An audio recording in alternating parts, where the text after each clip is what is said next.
Wait, hold on. Hold on. You seem to have quite the fidelity for UN laws when it comes to your side of your argument, right? But the moment it's respecting, I don't know, any UN resolution when it comes to the state of Israel, you're like, oh, no, these are genociders. Is this really your best argument? The UN? Is this seriously your best argument? No, the UN said so 70 years ago. A Hamas rocket hit your head. The explosive payload was just enough to concuss you, but not enough to kill you. And that's why you hate them now. No. So okay, so outside of me agreeing with some things sometimes, but disagreeing with other things sometimes, what's the next banger you're going to throw at me? Did a Palestinian kid look extra menacing? The state of Israel was tiny. The Arab League decided to gang up on Israel. We protected ourselves, and then what happened? We protected you. Wait! Don't get arrogant. We protected you. Without American military adventurism, you guys would be a smoking crater. That's okay. Not true. Yes. Oh, yes, it is. Oh, yes, it is. Oh, yeah. You think in the first war that Israel got help from the United States? This is not true. Second of all, the fact that we protected that land with our blood, right? Now the Palestinians cope and see because they're on the losing side. With your blood. Wait. Who cares? Wait. The issue at hand here, they should have won. Like, you guys came in there and you immediately tried to genocide the existing population you're replacing. Israel is a cancer. They declared war on us. They initiated. Oh, yeah, they initiated. I know. It didn't begin with you displacing hundreds of thousands of them. You're such a cry-bully, dude. Oh, yeah, we enlisted the help of some of the most powerful imperial countries on the planet to justify our annexation of a territory and the displacement of an ethnic minority there. Hundreds of thousands of people forced to leave their homes. And then you cry that they're mad about it. And then you cry when, using American guns, using American money, you then continue to defend yourself from all the neighboring countries that hate you. You guys are pathetic. No, you're pathetic. Your biggest enemy is Palestinian children with rocks, and you cry about it more than we did about 9/11.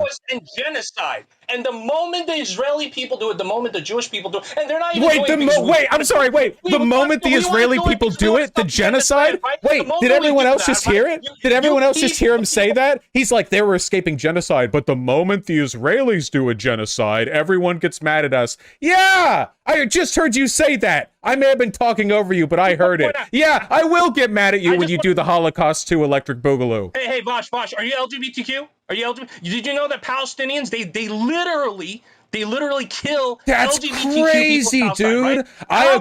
I agree. We should just nuke 2/3 of the world because they also don't support LGBT rights. Dude, all of your arguments are literally like neoliberal like meme bait here. Do you seriously believe any of the shit you're saying, or are you genuinely stupid? I know this isn't your first rodeo because your ass is red because you keep falling off the bull. You stupid piece of shit. How can you agree with one UN resolution but disagree with another UN resolution? How can you disagree with genocide when we do it? Let's go, babies. How can you disagree with genocide? The people we're genociding don't like gay people. How could dude, you guys' biggest enemy are children with rocks, and you still cry more about it than we did about 9/11. Go piss yourself. Get this guy out of here. I would very much like to take the state and get the technology to replace many of its functions like we've been doing. This has nothing to do with what we were talking about. So you think you should never rise up against authoritarians? You think we should just sort of like just deal with it, be cuck boys? Cuck? Look, the history of rising up against authoritarians, even authoritarians, leads to worse outcomes. So you're okay. So you're a anti-statist. I see. So you're a libertarian, but don't you protest the government? Like, that's actually your position? I'm opposed to violence, and I'm opposed to solving problems with violence. I think voting is an adequate mechanism by getting in a democratic. Ukraine was democratic. All they had to do was have a freaking election. Okay? Except, well, hold on now. Except Yanukovych was passing what were called the black laws, the anti-protest laws, so severe that it would have allowed him to arrest his opposition. Except he already said that he would actually take them out, and that was his he said? I'm sorry. Hey, I'm going to have my political party pass these 8 hyper-authoritarian anti-protest laws that would give me total control over the country. But don't worry, I'm only doing them for emergency powers. You do realize that Zelensky canceled like the elections in 2024 for that same reason, and the Constitution of Ukraine I wonder, is anything happening in Ukraine right now that makes it really difficult to run a functioning democracy? So when he does wait, it, no, there's answer. nuance. Wait, hold on. That wasn't rhetorical.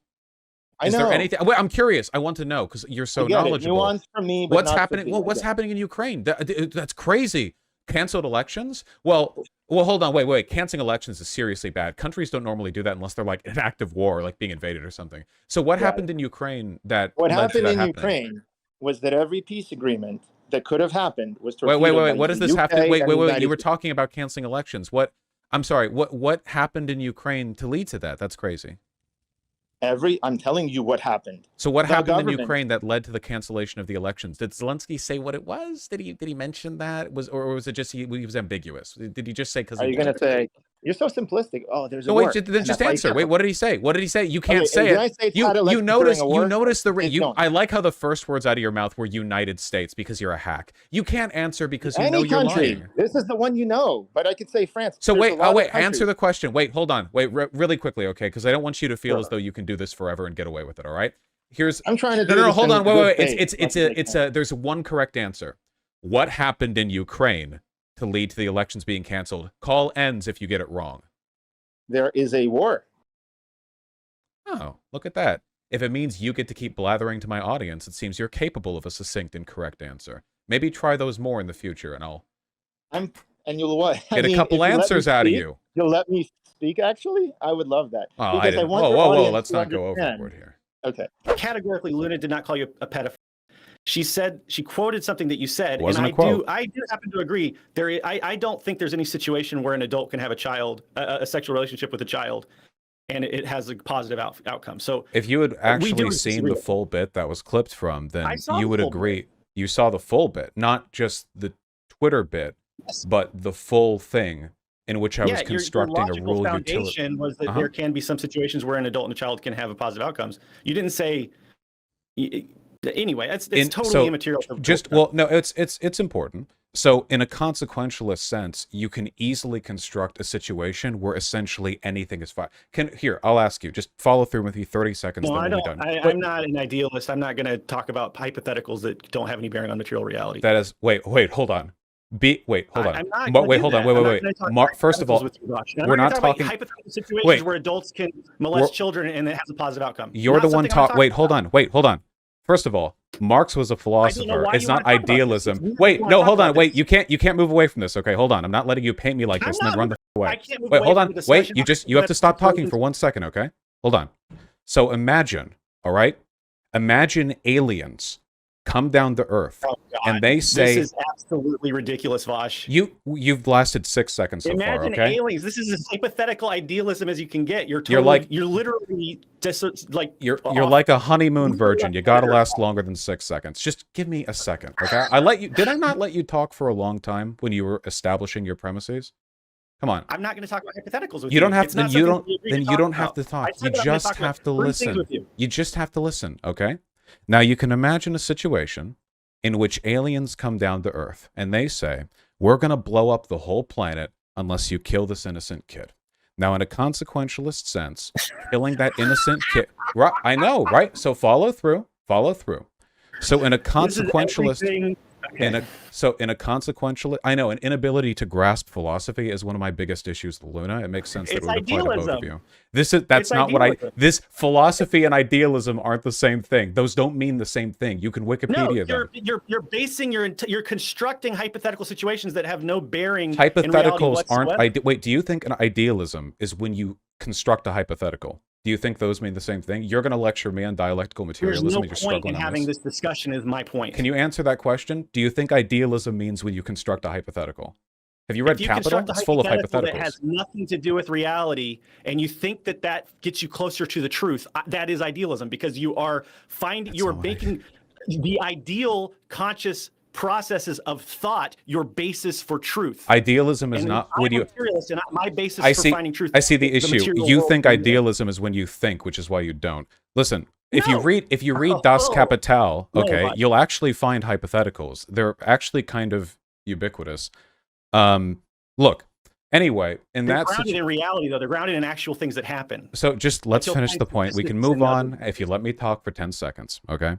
So in that situation, you could argue consequentially that the outcomes would be good to murder that innocent child because the Earth doesn't get blown up.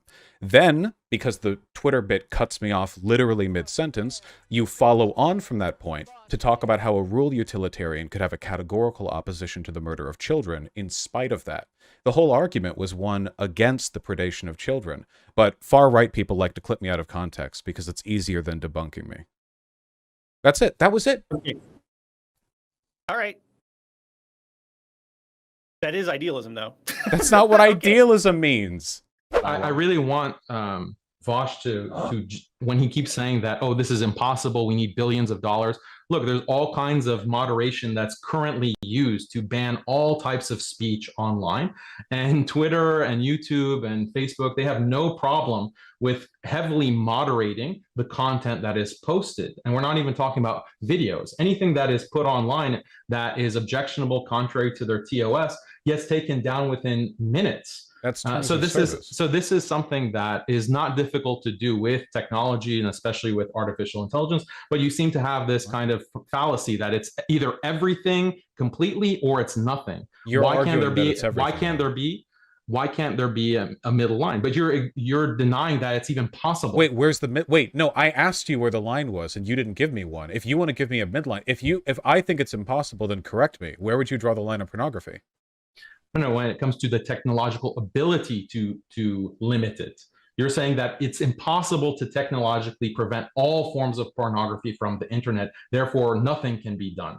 But this is a fallacy. Okay, fine, maybe 100% it can't be moderated, but what about 50%? What about 70%? You could curtail it. You could curtail it, but I don't think you could keep it out of the hands of people who want to see it. I know that because there are plenty of reports on countries that have banned pornography, like Iran, that's still like all the dudes there look at porn, like all the time. That's fine. You can curtail it. That's the only point that I'm making that you're conceding to. But it doesn't. But it doesn't change the outcome if they all can look at pornography anyway. If you curtail it, you are reducing the amount of usage. Just like deplatforming. Do you think deplatforming works? Do you think deplatforming works? That's terms of service, not about the First Amendment. I'm okay with Twitter banning people, not with the state arresting you for looking at titties. If Twitter wants to not show titties, Twitter banning the extreme right, won't that just mean that the extreme right can find other ways? Okay, wait, hold on. I'm trying to be civil, but you're actually okay.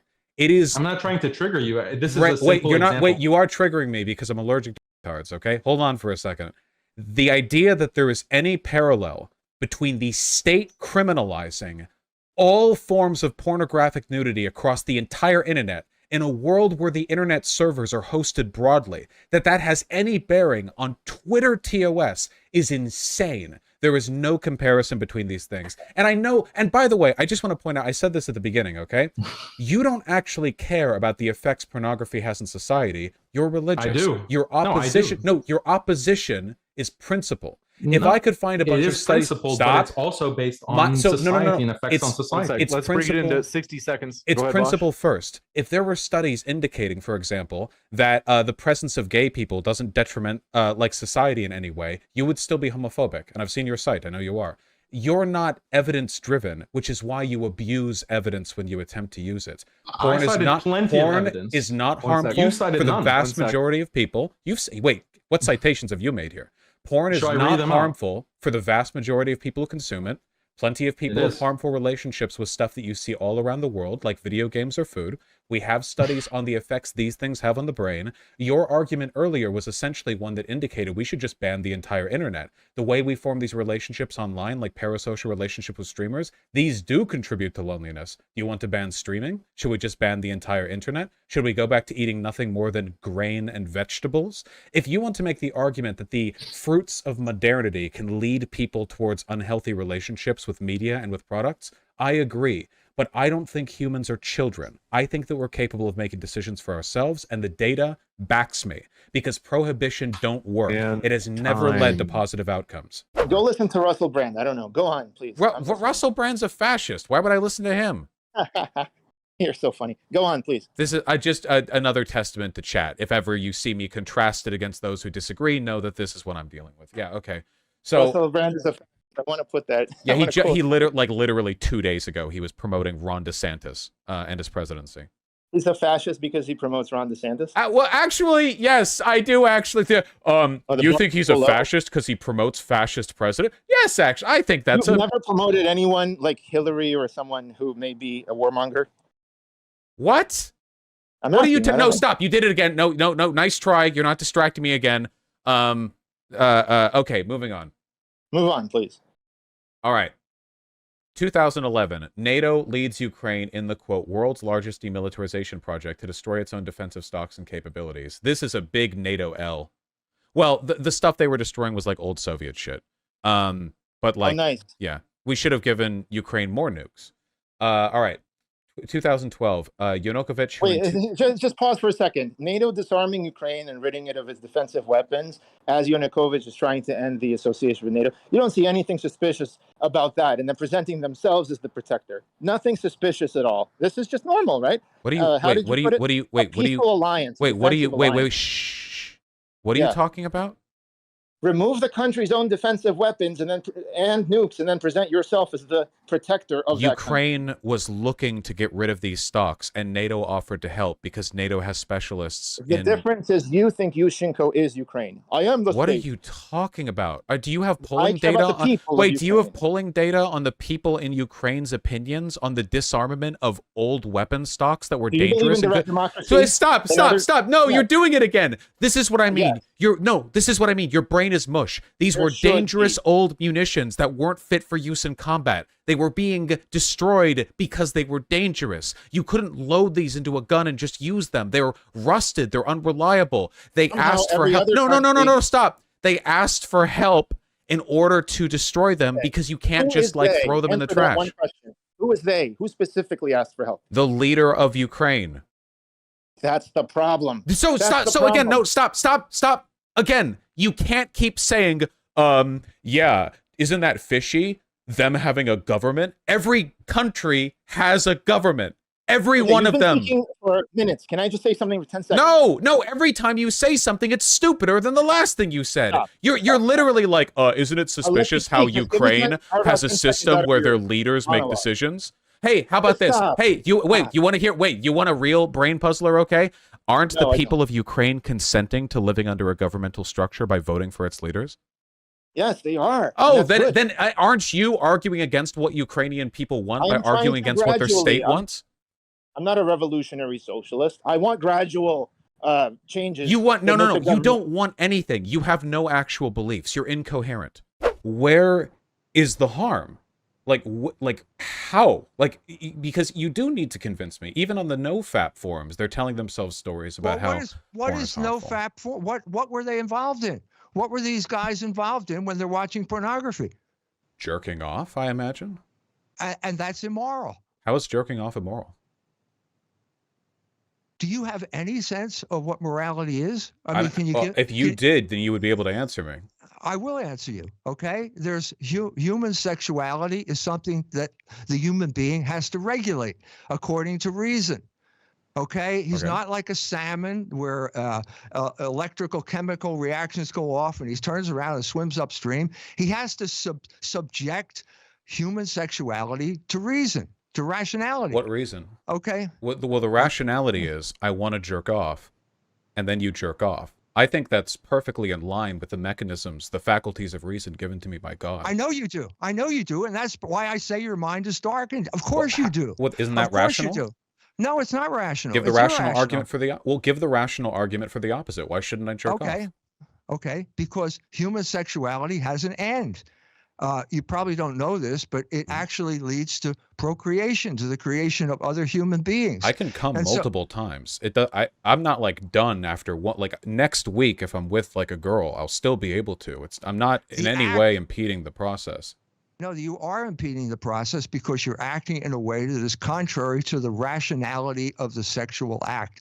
Sexual act is geared toward procreation. The sexual act is geared toward interaction with the opposite sex toward procreation. Okay, why? If procreation takes place, if procreation takes place, a child comes out of that union, and that child needs to be taken care of. So this has to, the rationality of the sexual act, first of all, explains what its goal is, namely the unity of man and woman leading to procreation. Why is that the goal? And then after what if I just that, want to jerk off? Like you keep saying things are things it's clear because that they're not things. only that you want to jerk off, but you it's clear that that's the way you see sexuality. If you jerk off, you can come without making a baby, and babies are really expensive and time consuming. So like I feel like the ratio that like you should like 100 jerk offs to one baby. Even that's I think too low. But like again, you keep saying like things are bad because they're bad. Why? What's wrong with what if you just want to spend your whole life jerking off? Like what if a person's like this is what I want? You will frustrate the purpose of sexuality, and you're doing what you're doing is exactly the trap that your generation fell into. You know, humans weren't born with clothes on them. Just to be sure that there's no interruption, what I'm going to do is just to answer that question, we're going to give you 2 minutes to respond, Dr. Jones, and then we'll come back to you, Vaush, for 2 minutes as well. And we're just going to look, we're really going to have to stop this constant interruption and so what I'm trying to say here is that the end of sexuality is union with a member of the opposite sex leading to procreation. That's obvious from the act. That's what the act is. That's what the act does. You can pervert that act, okay? But then you're not acting rationally, and you're not going to end up with the end that the act has to achieve. If we're following through, the purpose of hearing is to listen to people near you, so headphones are a corruption of that rational process. Your skin clothes you, so wearing clothes is a corruption of that. Well, hold on, Mr. Jones. Is a corruption of that natural process. I have no doubt at your ripe old age that you've benefited from some manner of medical technology, which is, again, a corruption of humans' natural process. See, if we want to do this, if we want to go back to natural processes, I would be the young, strong hunter-gatherer, and you would be dead because you're twice my age. We both rely on deviations from humans' natural role in the civilization. You don't even have to deviate. I'm pretty sure there are animals other than humans who masturbate. So I just need to know, like, why. You always refer to some nebulous purpose. I'm not religious, you know, though I seem to have read the Bible more than you. What harm is done if you jerk off? If anything, it helps you because it lowers your risk of prostate cancer, and if you nut somebody later, you have fresh sperm. So, I mean, it's like clearing the gutters, right? I mean, it's just, where is the harm? I need to know. Yes, I've said this at the very beginning. An entire generation has been sidelined by masturbation and pornography because they can't relate to the opposite sex, and they are not getting married, they are not forming families, and they are not having children. There's the harm. And by the way, ear sets help your hearing. They don't inhibit your hearing. Jerking off helps my dick and your prostate. That's medical science, by the way. People have been getting less prostate cancer lately because masturbation is getting more common. Probably because of porn. So, if anything, we're saving lives, really. So look, I've interviewed Chomsky, I've interviewed David Harvey just recently, and a few other people. They all agree with what I'm saying. The Pope agrees with what I'm saying. Most of India, China, the global South. The Pope is in favor of Russia invading Ukraine? The Pope said that it was NATO's fault that Russia invaded. Do you take his advice on all issues, like vis-a-vis raping children? Do you think that he's a good like political and moral guide to all issues? No, but when Tulsi Gabbard and Noam Chomsky and the Pope and hundreds of other leaders agree, and everyone agrees except the NATO countries. Well, not Ukrainians. Sorry, I just listen to the people. You're listening to leaders like the Pope, and I think that's rather oligarchical of you. I'm listening to the good, honest proletariat over in Ukraine. So let me ask you, what about the good, honest proletariat outside of the NATO bubble? Do you listen to them at all? Ukraine isn't in NATO. I'm not saying that. I'm saying when you poll people in India, for example, the majority blame NATO before they blame Russia. The majority, the UN vote, people. The UN vote, which condemned which was on the resolution to condemn Russia for the invasion of Ukraine, had a vast majority of countries side to condemn. Yeah, I know this is your gimmick, but I'll tell you there was a more recent UN vote to condemn even more overwhelmingly the United States embargo on Cuba, and we don't give a shit. If a guy in India... You can't prove that. You can't use that to prove. Look, if a guy in India said that he thought that Not a guy. Muslims were subhuman. Shut up. If a guy in India was like, I think Muslims are subhuman, do you think he'd be right to say that? No, but the population, you need to deal with what the public the population of India doesn't have strong positive opinions on Muslims. The public. The public in India doesn't have. So do you think Islamophobia is good? I just said the public always. The 3 words I said. So the public always has people like yourself. That's not 3 words. Who can be easily. So wait, answer. Wait. You're not answering. Wait, don't make me do the thing again. Which thing? There's so many things. Yeah, there are so many things, but they come back to repeating patterns, which we can identify and hopefully prevent in the future. You don't criticize the So hold on. I want an answer. Would an Indian person be correct if they were Islamophobic? If by Islamophobic literally means afraid of Muslims, I mean, Muslims did kill them about 60 years ago. Oh my God, dude. They also killed Muslims. There Wow. was a civil Your war. brain is actual soup. You don't have like an overriding ideology besides contrarianism. Your question. You don't just don't wait, hold on. So you think that bigotry against Muslims is okay because they're bigoted against Muslims? What's the word okay is this first world thing. Jesus Dude, Christ. Oh man, wait, okay. We can I guess we can like stop pretending to take this even remotely seriously. This is you're saying that like the way to go is by being empirically correct and using our correctness in order to narrativize this and push it upon people. And whether or not I don't even give a shit if you agree with the term. It's what's happening. There is a more progressive perspective on gender that is different than the perspective on gender and sex that existed 10 or 20 years ago. And regardless of whether or not you think it's correct, it is being hegemonically enforced through culture. Okay, this is just a descriptive. I'm not saying whether or not it's good or bad. I'm just saying that it's happening. Hold on, no. What though? That trans people exist? Well, no, I just want to know what. Yeah. Okay. What I would say is that in order to be effective with your counter propaganda, rather than saying, "F you, you're wrong, we're right, flying spaghetti monster, evangelical Christianity is cringe, go eat a bag of dicks, you chud stupid fucks," I would say that exact attitude is responsible for fueling of reactionary tendencies on the right. And if you wanted to temper them and have them actually consider the humanity of their opponents, then you should appeal along liberal lines. And when you're talking about the Great Revolution, fuck no, I'm still talking. Yeah, sure, okay. Then you should see yourself as a cohesive whole. Okay, you're the progressive lunatic who's going to come on with a hard goddamn perspective, and you're going to tell motherfuckers how it is, and here's all the empirical evidence, and anybody who doesn't like me is a chud piece of shit. And then conservatives are going to say, fuck you, you're wrong, God said a different thing, you're a piece of shit, and I hope you burn in hell and die. And then there's liberals or centrists who have to try to get the two sides to talk in a way in which we can live in the same society without killing each other. What I don't like about your narrative structure is I think that while it might be socially necessary, if you were left to your own devices, you would literally create a society so divided that literally it's going to start a shooting war. That's the way I feel about leftists, and that's the way I feel about chud conservative dumb. Okay, can I respond to this?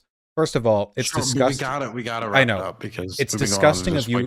It's disgusting of you to equate like the radicalism of people fighting for the right to exist and the radicalism of people fighting to deny others the right to exist. Like the chud fucks. Do you think that most conservatives are trying to deny people's right to exist? Hold on. You just said shooting war. Okay, so this is a war in your hypothetical between people defending the right to exist themselves and people trying to deny others their right to exist. This has happened before. I think it's more going to be the communism that starts it, but yeah. There's no communism in the US, okay? In the room with us, no. Connor, we've done this before in the 1980s where the Reagan admin allowed hundreds of thousands of gay people to die deliberately by telling the CDC to not do proper research. We've done this during the Civil Rights Movement where MLK died a martyr and reviled by the majority of Americans. We did this during the slave days. The idea that appealing to the humanity, like, oh, the South, hey, maybe you should consider that black people are humans. What happened? Oh, the Civil War. Hey, what happened during the Civil Rights Act? Like, oh, we should consider black people are humans. That is good and it worked. But if you take a look at like percentages of people who like felt positively and progressively about black people, that shit skyrocketed after the Civil Rights Bill, not during the protests, because the arguments are less important than the social normalization. People with these positions, like anti-trans, don't arrive at them logically. It's through fear and disgust, and you can't rationalize people out of those reliably. Sometimes you can. It's not impossible, and I try to on my platform, but you can't do it consistently. And what you need to do politically is understand that these phony deferences to liberal civility are nothing more than a weapon that the right uses to silence and weaken progressive groups. They have been wrong every time. Every time. So it has will been you through just admit that loud, you're pushing your agenda then? No. Yes, but in the wait, Don't even. There you fucking go. That was the hold on, entire wait, goddamn Connor, Don't Connor. care. Whatever Every- either you were going to say at this point, I just don't care. Every and I don't think group anyone else does. pushes. And I don't care anymore. Wait, me or him? I don't care. Everyone. We're moving on to the next topic. Are we This doing isn't going on for way too conclusions? long. I don't want to cut you off, but I would argue that this is just the beginning of some larger. This is a huge problem because it's going to be the end of women's sports. And I also see look at what's happening in prisons. Look at what's happening. What's happening in terms of prisons? where people are being housed in, say, hospitals, and women are now vulnerable to sexual assault as a result of this because people are self-identifying. Where's the as evidence women of that happening? Of the hospital in the UK, there was a case of a woman who was on a women's ward, and she reported a rape, and they said, oh, that didn't happen because there are only women on this ward. And then they went back and they actually found through security footage that there was actually a trans woman staying on the ward during that time. And so this woman had indeed been allegedly. And so I'm not saying that trans women are predators. Well, but this is something that Also, we're seeing is much more is going to be much more common. Well, with respect, absolutely not. Not of trans women, but of men abusing the ability to identify as women to get access to fear victims. mongering, and this is one of the issues that I take with you. You talk about science. I ask you, where's the evidence? You give me an anecdote. Where's the evidence of this? Well, it will happen. What was the anecdote, though? That one instance this was reported in the news. This was reported in the news. Rapes happen everywhere. One instance is not an evidence of a pattern. And by the way, England, up until recently, had a very prejudiced law where rape could only happen through penetration. Nothing else was counted. So if you're a man, you rape a woman, that can be counted. But there are cis women in England, and it wasn't counted as rape because none of the available equipment was present. The idea that I believe I don't want to interrupt you, but I see we're coming so close on time, and if there's so many things for us to talk about. So can I just say that I think say with prisons especially, this is happening. It happened in England. It's happening in Scotland. It's happening in California. I'll tell you this much. We don't have evidence that letting trans women into cis women's prisons will increase sexual assault. To my knowledge, there's no evidence of that upticking in an actual, here's a percentage, then here's a change percentage sense. We do know that trans women who go to men's prison are 9 times as likely to be raped.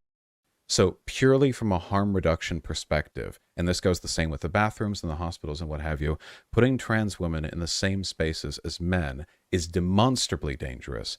Whereas putting them in the same spaces as women is circumstantially dangerous so far, only looking at given accounts or one specific bit or another. The U.S. is just interested in enhancing and expanding its military economic hegemony. That's all countries ever do. Virtue flows from that is just incidental. Yeah. I've been fully forthcoming about that. Yes, absolutely. That underscores then that we've all been massively deceived because almost this is how countries work, Michael. Why the U.S. must be involved in Ukraine? It's always in these moral terms about defending democracy and so forth. Yes. Welcome to the world. Yes. The real rationale for why the U.S. government is intervening. People moralize politics. Welcome to birth. Welcome to the outside of the cervix from which you were pulled. Misled about why the U.S. is intervening in the conflict.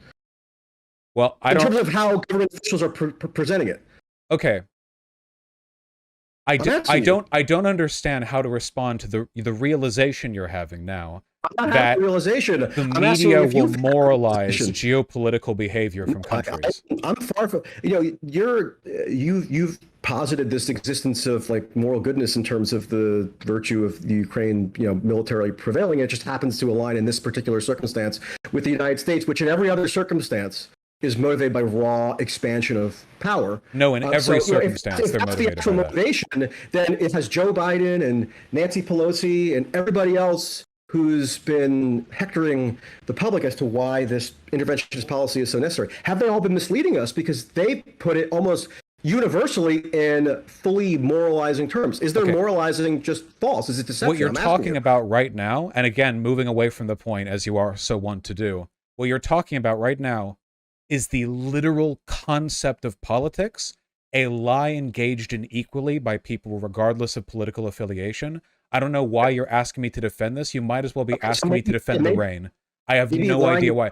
Like, you, like, for instance, like, wait, Michael, can you please, we only talk so often, stop wasting both of our times with this, like, do you think it's dishonest of politicians to give the people reasons why they're doing things that aren't the reasons they really believe? Specific question. I asked you a much more specific question Michael, than that. I'm asking you if the public that is directly what you asked me. I'm talking about parents dragging their kids to drag shows without their consent when they don't want to go and look at women or men, whatever you want to call it, drag queens, dancing in a sexualized manner. That's where I have an issue with. Not just walking down the street or CVS and seeing the androgynous cashier. I don't think that has the same effect. All drag is gender nonconformity on a stage with presumably bright colors. That tends to be involved. The sexual stuff you're adding is optional. The tipping is optional. The kids being there is optional. The sexual dancing is optional. Drag fundamentally is only gender nonconformity as a presentation.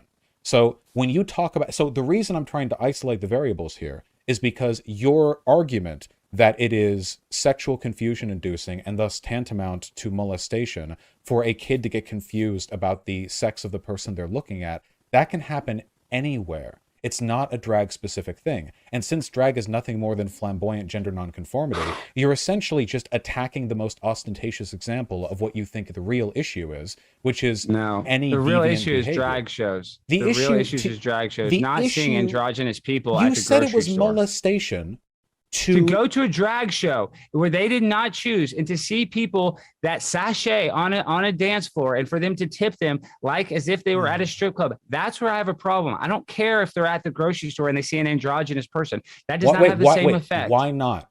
So let's say, so hold on. Because it's not done in a sexual manner. Wait, it's hold not on. done without their choice. Let me put you in my shoes, okay? If we could, okay? There I am, a strapping young lad of 10. I'm quite tall, back at that age, you know, big lad. And I'm going to the grocery store with my mom, of course. I'm not going there on my own. And I see a person there. I see them from behind, all right? They're wearing yoga pants and a crop top t-shirt that exposes maybe 4 or 5 inches of their stomach. And from behind, they're very hot. They have long, straight black hair, you know, very attractive. Now, I'm a strapping young kid of 10, all right? All right, I'm very attracted to this fat ass that I'm looking at. But later, it turns out, as this person turns around in a situation that I did not consent to be in, I did not want to go grocery shopping, this is a guy. They were just a guy, just a feminine guy wearing, you know, all this. Now, in that moment, I did experience, because I didn't realize I liked men at the time yet, I did experience a kind of, as I realized, like, I was into this person who I thought was a woman. Bam! Vaush, that's my whole entire point, is that realization that you had was a little confusing. Would you agree that it was a little confusing? So you would agree this isn't about drag. It's about no, it is about gender drag. I think it's the drag in the world. No, you just did. Drag is where they're exposed to it. I'm just saying that is where they're more likely to have that sexual confusion. It's more likely to happen at a drag show that their parents drag them to that has a sexual connotation than just going to CVS or going to Ralph's. The logical extension of your argument would apply. I'm not to talking what about I logical experienced. extensions. I'm talking I about know you're not, drag Alex. shows. I'm fully talking aware. about drag shows. I know we don't want to talk about logic here. We just want to talk about drag shows. Earn my fucking vote. Again, stop with the fairy time bullshit. If all of these people somehow magically coordinated, listen, over here in reality, if some of these people all magically coordinated, if some of these people all magically coordinated, and they all decided on a single wedge issue, if they all decided on a single wedge issue to shift their vote on one wedge issue to another candidate who would have to be developed and organized and funded and promoted entirely on this wedge issue, they would then have to have more people voting for them than the entire unified Republican Party. Ergo, what you're talking about has never happened, cannot happen. You are talking about fantasy bullshit. You're not happy with how tedious reality is. You are not brave for throwing up your arms in the air. You are not brave for throwing your arms up in the air, ignoring reality, and only saying you'll lift a finger off or lift your ass off the seat if some implausibly, impractical, historically like unprecedented shit happens that no political analyst would ever say would happen. But you're like, only for this will I, politics king, get out of my seat and do shit. You're not special. And no, you are. You're special in a class sense. You're more privileged than the people liable to suffer. If this country goes under, I can leave. I'm rich. But there are millions of people in this country who not only don't have that privilege, but they work tirelessly to put the effort in where you think there's no point. Your day for work is not at the election booth. Your day for work is 4 years before. Politician to have to earn the vote of a voter. That's not unprecedented. That's literally politics whining 101. that you're not being catered to. You have it better than 90% of the people on this planet. We're not talking about me personally being catered to. We're talking about the huge block of people who oppose the genocide going on in the Gaza Strip and to be heard. And they're doing and they're doing work. And their lives will not get any easier if they just don't participate. If those politicians have to spin on that issue to change on that issue in order to secure those votes. You're just speaking for them. You're privileged. You're privileged and arrogant. And you're angry and you're using them as a shield. You're using them as a shield. So of course these people would have a huger incentive than ever to You're want hiding to win. behind them. The math doesn't change. The math doesn't change for you or for me. Democrats for nobody. Can't win unless people who are against the genocide still vote for them. Want the world to get better, you do the work between the elections, and during the election you make the best choice, and then you get your ass back to work. You, like me, spend a lot of our time whining online. That's our jobs. But the difference between you and me is that I don't think I'm special for my abstemiousness from the process that other people have lived and died and bled for, trying to build a world comfortable enough that we could be dipshits in a computer chair. You can do the work. You have to do the work. You do not have a right to complain and pretend that you are smarter for keeping your hands off the work. And said, announced that apparently Ukraine has been admitted to NATO as a, quote, de facto member, he said. Now, that wasn't elaborated on. I don't know what that actually entails in terms of security guarantees or what have you. Oh, so he was just lying, or he was just making stuff up. He just said stuff. Another difference between you and I is like when government officials in charge of military you realize de facto. I actually take it seriously and scrutinize it and try to evaluate it. Michael, first of all, first of all, de facto NATO doesn't mean anything. It's a treaty. It's an article you have to join. I would love him to elaborate. I would love someone to elaborate. Joe Biden, Jens Stoltenberg, anybody. It's not complicated. If you followed any of this stuff, it'd be pretty self-evident. Second of all, Michael, maybe you have encyclopedic knowledge that I can only aspire to. Michael, I can see the tactics. I can see the tactics shifting with you. One quick question. I'm not shifting any tactics. Michael, I'm gleefully just engaging. Michael, do you sleep with men? Sorry? Do you sleep with men? Do I sleep with men? I do. You can't outsnark me. Stop trying. Are you interested in sexual activity now? How would that even be a pertinent question? Mikhail, quit being a snarky cunt. It's not going to work with me. Or not, by the way, so I'm not sure why you brought that up, but okay, go ahead. Because you're outmatched. You're doing this like, well, now that it's been an hour and you've been called out for being a worm 50 times, you're doing this like, well, I just remember this one thing this one guy said, and maybe you could explain to me. An image of you sleeping with men in my head, which is not something I had been eager to, think about. I didn't hear what you were saying. Anyway, I think your tactic might have been to plant the image in my head of you sleeping with men, because that was not something I was eager to think about. Did it enter your head that easily? That's all it took? I had 3 more lineups before I figured there wasn't even a chance of that being in there. You can think about that if you want. You've been paying about that much attention to the conversation anyway. Fact of the matter is, as much as you want to run from it, as much as you want to cry about it, appeasement is not a historically effective strategy. It just isn't. It just genuinely doesn't seem to work. Countries that make up a bunch of shit as a pretext for invasion and then invade generally don't stop once they get one W. Well, Vaush, yes, people are forced to do something. Well, that's not consensual. Well, I'm sorry, but you can't do literally nothing. Well, why not? Because you'd starve to death. Why? Because you're not collecting berries. You're not doing anything. There are other people collecting berries. Okay. And? So there are enough berries. Not necessarily. There are in the world today. What if they do nothing too? Well, what if nobody did anything? Yeah, that's you are approaching that extreme. That's what you're saying when somebody choosing to make a little extra money is compelled to, or is you compare it to a little extra money. Not working in the U.S. means a life of desperation and poverty. It's not a superficial choice. People choose a quantity of work. No, again, this is sort of like the I don't think you've interacted with reality thing. People are working multiple minimum wage gig jobs just in order to make rent, and they're making it with like 60% of their salary. The idea that people are choosing between a lifestyle of base comfort and cosmopolitan wealth based on how much they're willing to work is just not true. People are struggling to get by. The vast majority of people can't even afford a small emergency of a couple $100s. In the wealthiest bullshit, country, and you know it, Vaush. That's not bullshit. It's literally true. You can Google how many Americans can afford a $400 emergency. Those stats you see on the internet, they are designed by marketing firms more than anything in order to give people a false impression.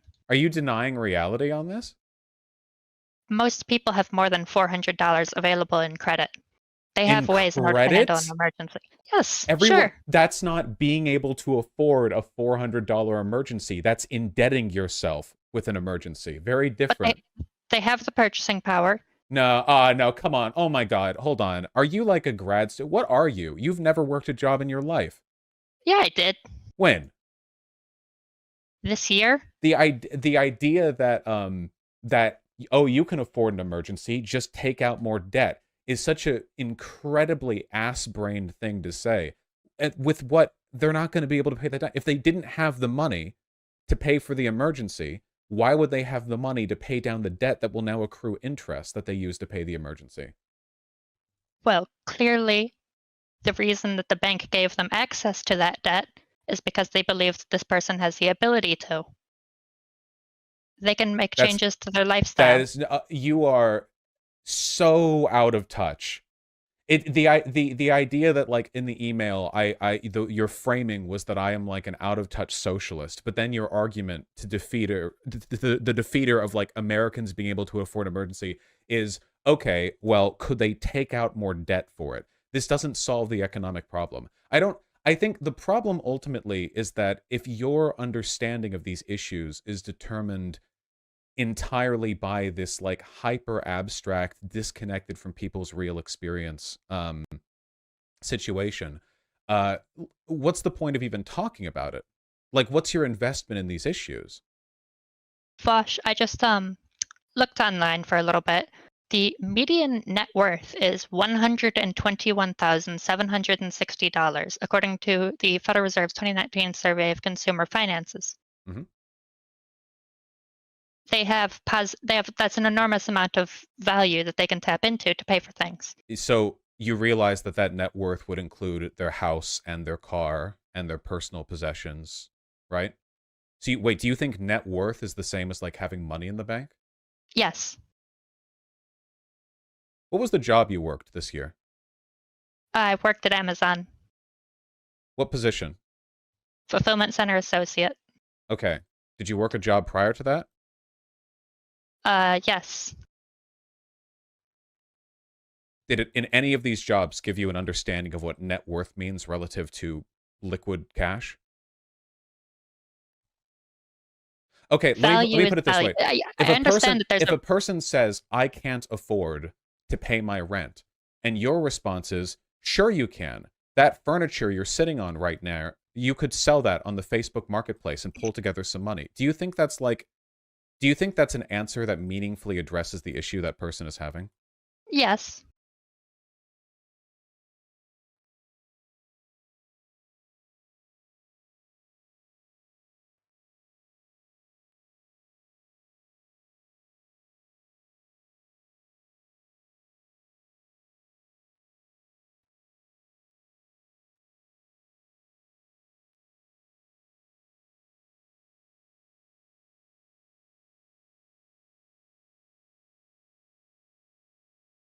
It could be a troll, but she could also be like hyper autistic. It's hard to tell.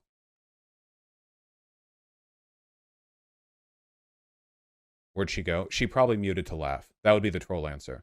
No, I'm silent because I'm waiting for a response from you. Well, there's not really a response. It's just a clown answer. So who were there among those others? Barack Obama. So what Michael, was the alternative? this has already been beyond answered. appeasement? Michael, you're going in circles. You're delusional. You're insane. I'm actually just trying to apply a modicum of You're logic gaslighting to yourself. You're mad. No, I'm not gaslighting. You're like a I'm broken not using record. random buzzwords. We need a therapist in here. All No, this I'm has good. been answered. So do you agree? So wait, maybe I can get a yes no from you. This will be powerful stuff if I can. Do you agree that Putin annexed Crimea? Did that happen? Do I agree that Putin annexed Crimea? Yeah, of course. Putin seized Crimea and incorporated it into the Russian Federation. Okay. And at the time, please, we're so close. At the time, did Putin indicate like that's enough? Like this is what I'm answering. In 2014, he wasn't saying like, yeah, I'm going to take the rest of Ukraine too. Like he was just saying, I've annexed Crimea because the people here are ethnically more aligned with Russia, and like I'm taking this territory. So at the time, that was perceived to be enough. It was framed as being enough for him. That was perceived to be enough. Perceived by who? I mean, what are you talking about? Michael, oh my God. Michael. Did Putin himself indicate that Crimea was quote, enough for him? Is that what you're asking me? His messaging in 2014 was, I've annexed Crimea and I'm done. This territory. No, there was a military operation, which was one of these very much smaller scale military operations in eastern Ukraine. After he denied. So, no, he denied. He didn't say that. Wait. At the time, he was denying that those were his people. He was pretending that that was an authentic, internally Ukrainian. That was one of the many times that governments engage in deception when they're in a war posture. So publicly, he was like, yeah, those people in the Donbass are totally independent separatists. And also, I annexed Crimea, but no more, right? Well, I have to double check this because, again, I'm going to acknowledge if I'm not 100% certain of my recollection. I don't think. Yeah, I mean, I'm actually fascinated on who watches you on a regular basis. I mean, you're an interesting guy, but I watch somebody regularly and they just always interrupted within like 30 seconds. I would find it a bit maddening. So I'm interrupting? Okay, you're not getting my goat on that one, Mr. Talks-A-Lot. Like you've screamed Michael, I don't know, probably like 60 times over the course of Trust me, it was for your benefit. So silly. It's so silly to pretend these women are being godly. Give me a break. They think they're God. Well, but if you make the choice to take care of kids when you know it's going to be very difficult as a single mother, I would say that's a fairly noble thing to do. Wouldn't you say? So noble. They're getting subsidized like crazy, subsidized by the father and the government. Yes, single mothers are just resplendent with wealth, Hake. That is how it works. They're spoiled. That's why women are lining up to be single mothers these days. It's definitely something they actively fight for and not something that happens to them against their will. Happens to them. Yeah. Well, they're these if poor they get innocent victims. Why are you being such a simp about this stuff? Well, this is the thing, and this is why I think it's funny that you pretend to be Christian. It's that you're decidedly less Christ-like than some of the more degenerate atheists that I've known in my day. It's not just that you don't feel love. Well, hold on. You don't feel love for others, so you reject God's love and you assign that rejection to others, which is weird enough on its own. But you look at virtue and you call it sin. What are you but anti-Christ-like in doing so? Women who sacrifice portions of their life to take care of kids, knowing the odds are stacked against them, you look at them and sneer because you hold hate in your heart. You are someone who would be a better beneficiary of Reverend Jesse's teachings than almost any man I've ever spoken to. It's so obvious the way you deride those you speak of. I could never in my conversations have I spoken of any group who's for what? For raising children with this level of derision? You just falsely accuse men of abandoning the children. Many men do so. They can't deal with the women, and they can't deal with the hell of dealing with the woman and fighting with the woman over the children. I respect the men who do take care of the children. But anyway, I was not sneering at the women who take care of the children. No, but there's nothing to respect there because they're not taking care of the children. Well, fine, but it's nothing to respect there. That's different from what love is. You don't have love when you're falsely worshiping these women as godly and stuff like that. I think it is Christ-like to I know you're just being silly. No, I'm not being silly at all. It is Christ-like. You have no clue what Christ even was about. Hake, don't get upset like a woman would. But you have no clue what Christ is about. I think I'm actually a little bit more familiar with Christian doctrine than you, it seems. Considering the stuff that you said about love in this conversation is concerning. You know, it's interesting. Your statement that love should not have to do with a marriage. People like marry for sex and you hope the love develops of it. This is actually something closer to what I would expect like a cynic, like Satanist type to say. Somebody who would like sneer at the institution of marriage and go, you know, there's no love in that. Someone who rejects God's love. But you claim to champion it while making fun of women who take care of their children? It's, well, you know the Antichrist who will sell you every good thing is bad and bad thing is good, right? Are you an agent of his? No, I'm making fun more of your false worship. Show me your hand, the back of your right hand, would you? Do you have the mark? I want to know. You're laughing at women who take care of their children. There are two states the FBI. There are two states the FBI can exist in right now. Let me ask you this. Wait, please. There are only two states in which it can exist right now, as represented by the interests of people currently in power. That's not true. No. That is. Wait, can you? Who is fronting a public like support for FBI reform? Nobody. That's my point. Then that's it. Then listen to what I'm saying. That's the problem. That's the very problem. So you're agreeing with me then? Based on who is currently in power, there are two possible things that we can do with the FBI. No, I'm not agreeing with you. Stop. You just agreed with me. I'm advocating. Just agreed with me. No, I'm not. Agreed with me. No, I You're didn't. Advocating for changing that situation. No, I didn't. Exactly. You're advocating for I'm advocating for a third opportunity, a third option. So in That's order my to job. So if to get that option, you have to change the current situation, that would imply that an unchanged situation, aka what we exist in now, is one with two options, as represented by the interests of people. No, there is. By that definition, there's only one option because there was only one party advocating anything, which is Marjorie Taylor Greene. So by your metric, there's only one thing out there. As an option. Fine. So then that's it. We have that and we have this. No, Vaush, this is so ridiculous. No, you can change it. You can get three, but right now there are two. No. You agree with me. No. Right now there are two. You can fight for Vaush, three. Right. Who cares? I am fighting for three, and you're convincing people to take one of two options because you're too afraid to advocate for anything in the world that's real. We're almost there. You are tying You are tying option number 3 to the insane bad faith fascist. No, I'm Why? not. No, I'm not. No, BGG. Okay, I'll explain it to you. I'll explain it to you real slow. Let me answer your question. You just asked me why. Wait, please. We have two institutional options right now, okay? We have two parties, if we may.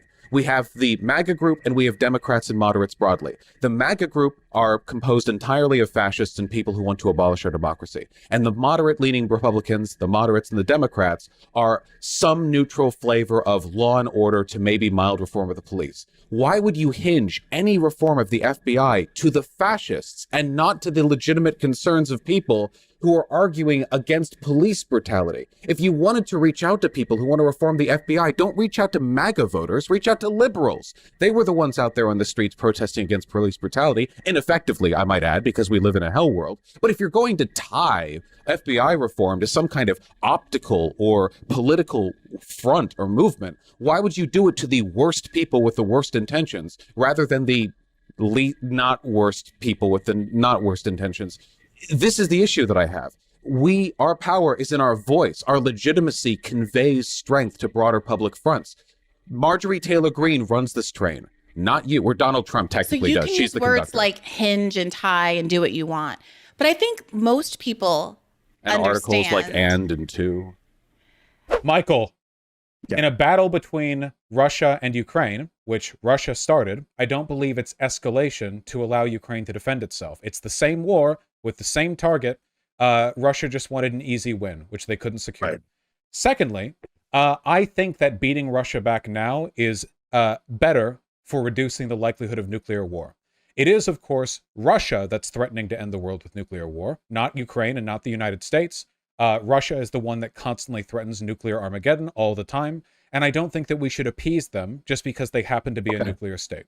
Why? Because it was bad to appease Neville Chamberlain, right? Well, appeasement doesn't have a great track record historically because they tend to keep doing the same things after you give them what they first claim. That's a very novel historical analogy. I hadn't thought of that one. I have to research it later. Michael, you're not in a position to be snarky. Historically, it's true. Appeasement does tend to not stop dictators. Okay. Got it. Yeah, I mean, I agree. It would have been a horrible idea to, like, quote unquote, appease Saddam Hussein instead of, launching an invasion in 2003. Do you have that has nothing to do with what we're talking about. We weren't even talking about appeasing Saddam Hussein. I mean, anybody who was against the invasion of Iraq in 2003 was denounced as an appeaser. So I'm just wondering what, Michael, I'm not saying it's the same situations, but Michael, engage with what I've said rather than this whataboutism. Michael, you're falling lower than the comic book again. Talk about what I've said rather than pulling it back 20 years. France, whatever you want. That's not whataboutism. But I bring up something that happened in 2003 rather than 1944. It is true that this has nothing to do with that because Saddam Hussein wasn't a nuclear power and wasn't threatening to nuke. Michael, you're doing it again. You're trying to waste our time by pulling the topic away because you're slimy. Michael, doing that again. Quit running. I talked about. Oh, I'm seated. I'm seated. I'm happy and I'm entertained. Michael, your hairline is already running. There's no reason to join it, okay? Listen, you got me. Is threatening the nuclear war. Michael, Putin is threatening the nuclear war. I do not think that they are very rational when it comes to their nuclear threats. I do not think that giving them the W and allowing them to take over Ukraine or part of it would do very well to deter the country from further nuclear threats. I think the best thing we can do is get rid of the actual thing that's instigating the nuclear threat, which is Putin. Putin's governance is the reason why Russia is a nuclear threat, and the best way to take care of Putin is to make him so domestically unpopular that he's replaced by another oligarch, ideally one who doesn't constantly threaten to end the world. So you'd be happy to just continue what has been the policy now for 8 months, just continue escalating in hopes that, I don't know, Putin is vaporized and then everybody can declare victory. I don't think we're escalating, but I do support continuing to support Ukraine. If nobody's escalated anything, I mean, how did we get to the point where Joe Biden's declaring that we're on the precipice of nuclear Armageddon? Is it just a coincidence? Because Russia is escalating. They're the ones escalating the nuclear threats. And are they escalating because of any reason having to do with the United States? Because they're losing the war they started. Or is the United States involvement in the war just coincidental and has nothing to do with their escalatory threats? Yeah, something tells me that a nation that's willing to threaten World War III and nuclear Armageddon because they're not getting their way in an unjustified fascist annexation of a neighbor is not a country that we can be relying on to stop that behavior after we've given them what they want. Sure, but with everything else I said building up to this about who's funding it and how the school boards don't really have power to enforce anything, I think that it's reasonable for... You shouldn't throw out teachers. Okay, that was the buildup. Oh, okay, but you shouldn't throw teachers out for saying stuff that isn't in the curriculum. For saying this specific stuff, not anything in general. Like, it's not just, you have to...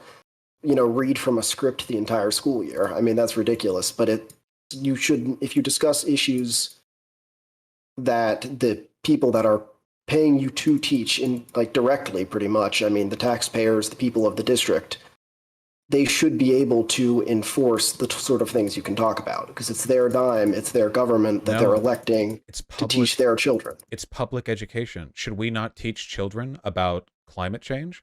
Or should we not teach them about education? Or should we not teach them about the civil rights movement?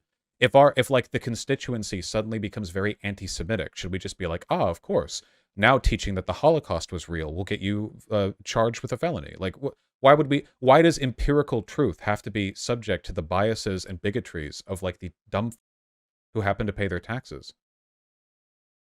Well, I'd say that public education exists to serve the people who are paying for the public education. So you would be okay with the Holocaust teaching being fireable if America went anti-Semitic enough? That's talking about a dystopian reality. No, wait. You have to answer that. So based on your logic, that would be yes. You do believe that then? I mean, I actually have to think about that one. Really? You have to think about... I do, and here's why. Because they're funding.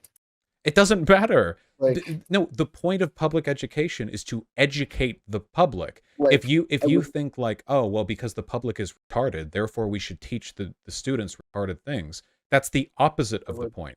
Can you imagine when public education started really becoming a thing back in the early 1900s? Can you imagine if they had to teach students stuff in line with what their parents believed? Oh my God, it would all be like, yeah, sprinkle salt on the entrance to your hallway in order to prevent spirits from, like, it'd be insane. Like, no, the point here is to elevate people above the ignorance, not to wallow in it just because taxpayers are stupid. The only person who says, well, if you fear an Arab majority, you must think that it's okay that what you're doing is us, is you. Seriously, that is the main problem. You cannot hear criticism about what you're saying without going, well, why are you defending Israel? We're not. Israel, as I have said repeatedly, Israel does not need to commit actual like camps and tractors for mass graves genocide to do bad.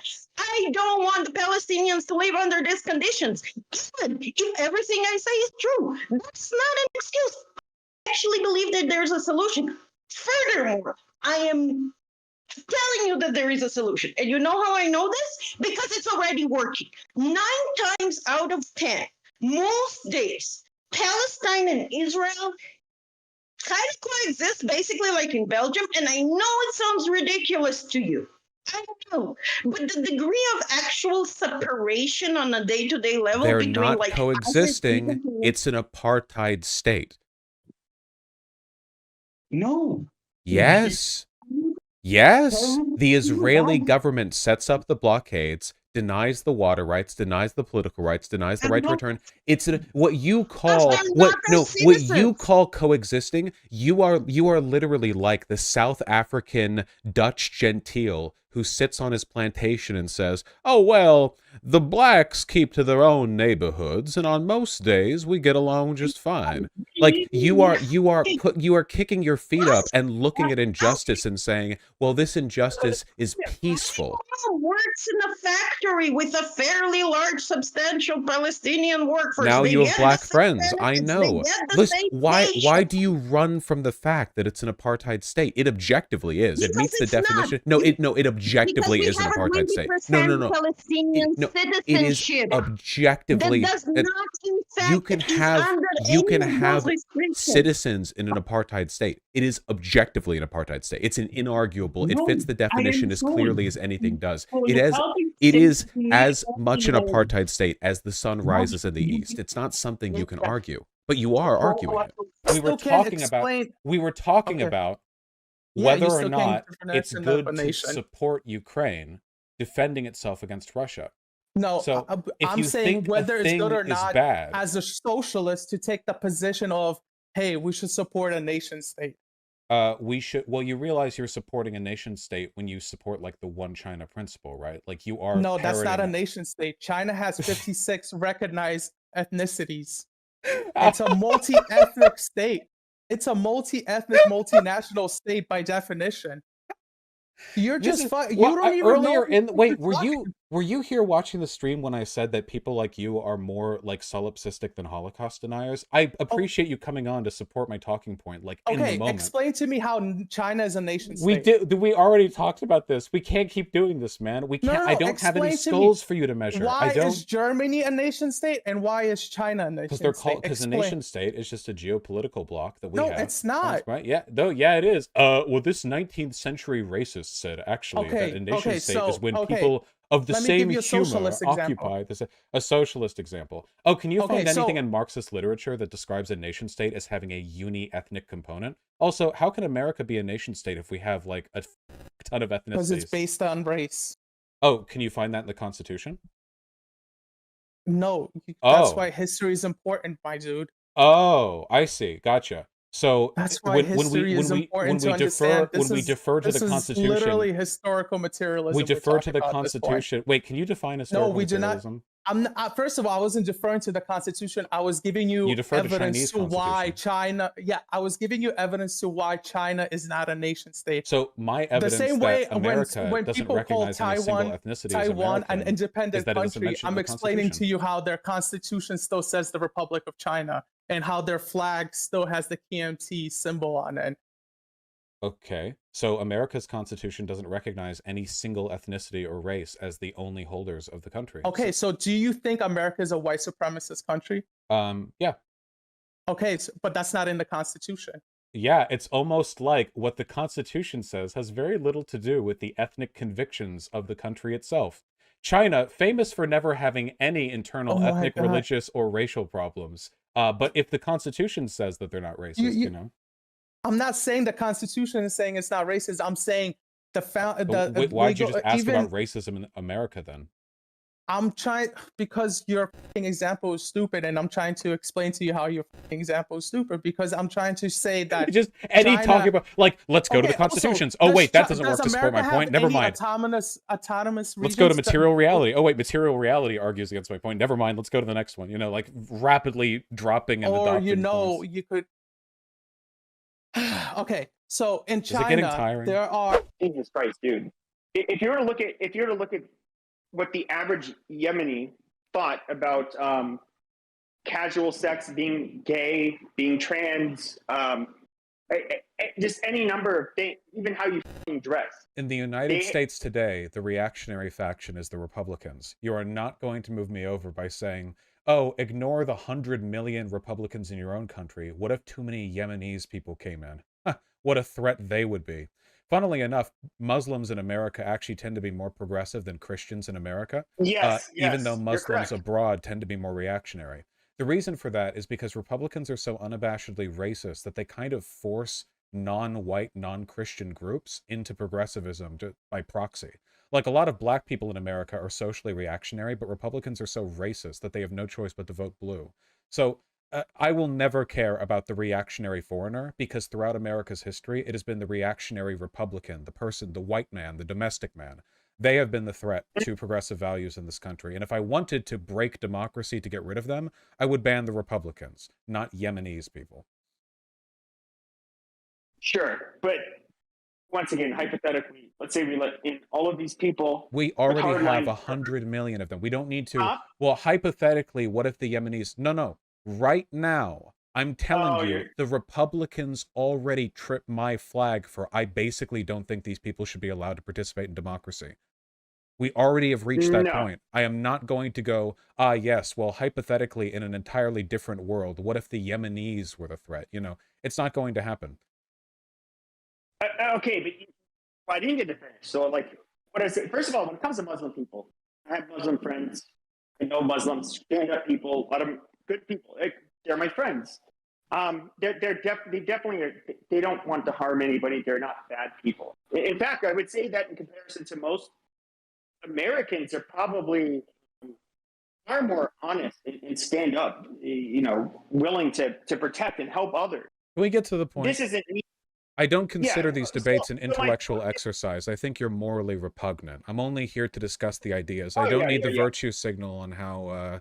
This isn't a they're actually signal. they're all very good people. You're arguing in favor of ethno-state logic. I know, I'm sure you know many good blacks. Please tell me why you think it's acceptable to cripple a democracy by denying certain ethnic groups the right to participate in the democracy.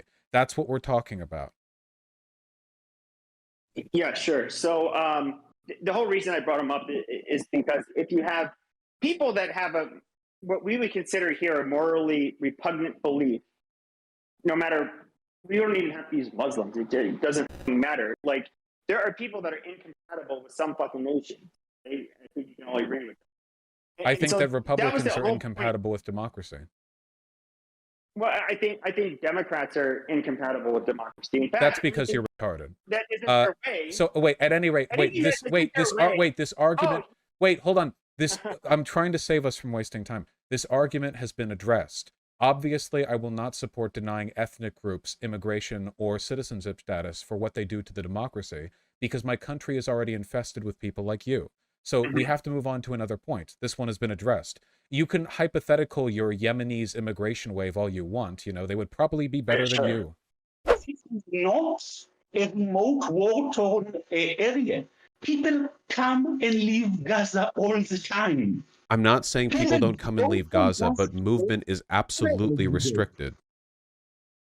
Yes, I'm not saying it's okay. Just to clarify, the only people who claim that it must be concentration camps and genocide for it to be wrong are American leftists. Seriously, none of us are defending Israel but telling you that Gaza is not a concentration camp. You are continuously defending Gaza. Under unfair political oppression. They're also not living in a concentration camp. Those two are not actually as exclusive as you try to pretend they are. They are under unfair political oppression. They live in conditions that are way worse than what they can be living in due to the fact that the state of Israel is terrified from an Arab majority within its borders because we have nowhere to go. Okay, wait, hold on. Stop. Wait, stop.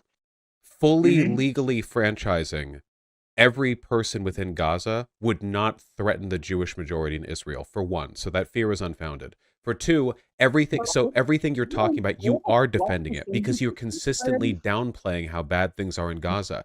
Gaza is like God. No, please. You interrupt me constantly, okay? No.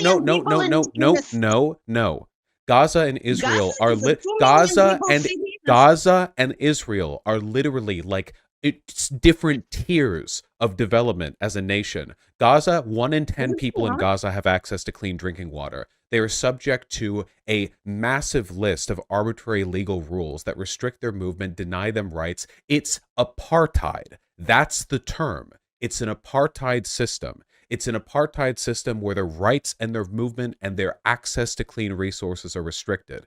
And this is a system that you are defending. You say it's the fault of American political influence. You say, actually, Israelis don't even want this, even though we damn well know that Israeli citizens do not have generally good attitudes towards Palestinians. You fearmonger over an Arab majority in Israel if Palestinians were fully enfranchised, and suggest that the reason why we don't have full enfranchisement of Palestinians is because of their opinion on right to return, when it is the Israeli government that denies Palestinians the right to return despite them having asked for it for well over half a century, while continuing to give right to return to Jewish people, to impose the false idea that Judaism and Israeli citizenship are in any way connected. Like, you're defending this at every level. You just want to admit you're defending it. Stop. Judaism and Israeli citizenship are not connected. Israel is 20 to 25% Palestinians right now, citizen. That is why the problem with the majority. Then where are their legal rights?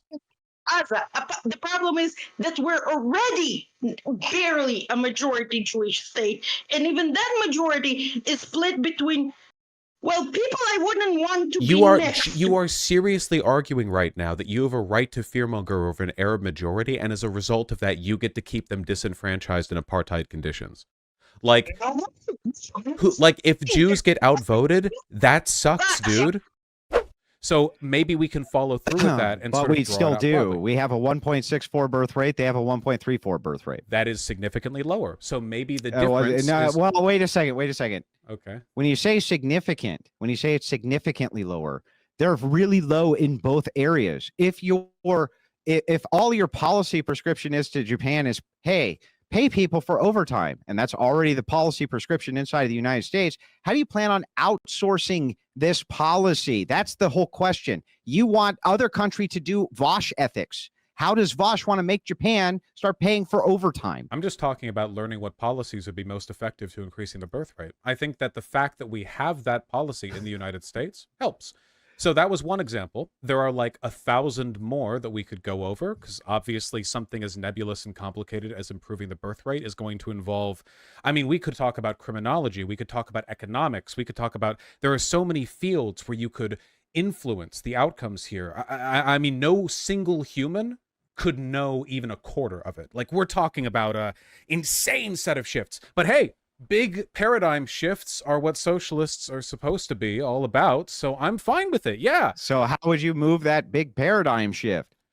Well, we already have paid overtime in the United States, so No, externally, Vaush. You mean like to make Japan better about this? Yeah, so you want to export your ethical system, right? No, Japanese workers also want to be paid for overtime. There are labor rights organizations that have been really active there for decades. They have a lot of trouble because Japan is not that democratic. We don't talk about it that much because we mostly think of Japan as like anime and Pocky sticks, but Japan is not great politically in a lot of ways. And yeah, great, but you still want to export your brand of ethics to Japan, right? I think that the labor workers over there have been fighting for overtime pay for a long time. I mean, would supporting them be exporting my ethical? You can just say yes. You know, I don't even know why that's a problem to say. You say yes. To bring the answer down to your IQ level. You ask them a question, let them answer. Yeah. So I guess right now the current setup, like the current disingenuous setup for a gotcha is that I believe that it's good for good things to happen to people in other countries. No, you think it's good to export your moral system. So I don't understand what your criticism is of other people doing it. Hang on. Children. Let's let Vaush answer the original question that Andrew asked him. So again, he frames this entirely in gotchas. The idea of I support labor rights organizations in Japan means I support exporting ethics, means I should support exporting ethics in all cases. The functional argument that is being made here would be that me supporting overtime pay in Japan is equivalent to like Hitler invading neighboring countries. It is a level of political reductionism that is genuinely so retarded that I don't know how he put his shirt on before showing up to the debate. I mean, I don't know how you see me with those big Coke bottle glasses, but the truth is you haven't seen any arguments either. But I am happy to see that you've finally been losing weight. I think that worker rights are good everywhere they are practiced. Yeah, I know. You want to export your ethical system. The thing is again, the criticism applied to me is the same criticism applied to you. Isn't it I know that you think that that's not big brain because I don't use enough adjectives, but it is true, Vaush. Isn't it incredible how even after we chanted policy together, he still can't I mean, if supporting labor rights organizations in Japan is like Adolf Hitler invading Poland or whatever, then like, okay, sure. I want to Lebensraum Japan by promoting their happiness and higher birth rates by doing things that are democratically desirable to the population. I believe that it's okay to make arguments because I believe in freedom. I will Lebensraum the mind space of people all around the world by doing Hitler-esque things like saying that it's good to get along and sharing is caring. I mean, you know, we're talking like Sesame Street ethics here. So what are we pretending to care about right now? There are shipments and shipments going into Gaza. There are literal trucks. Not Israeli trucks, even. They actually import, and Israel does not prevent them from importing. Well, except for weapons, which is an issue, but... Wait, why not? Wait, I'm sorry. Why can't weapons be brought into Palestine? If it's its own country, don't countries have a right to import weapons? No. Excuse me? Wait, I'm sorry. I was under the impression sovereign nations had a right to import weapons for national defense if they wanted. Are you suggesting to me that for some reason Israel has the right to determine the national defense propensities of another sovereign nation? Can you explain that to me? That's how militarized zones work in peace treaties. So why not? Wait, I'm sorry. Why can't weapons go to Gaza, the separate country of Gaza? Yes. Okay. By the way, why do you wait? No. Wait. Hold on. Wait. I thought Palestine was a separate country. Are you denying them their sovereign right to maintain a national defense?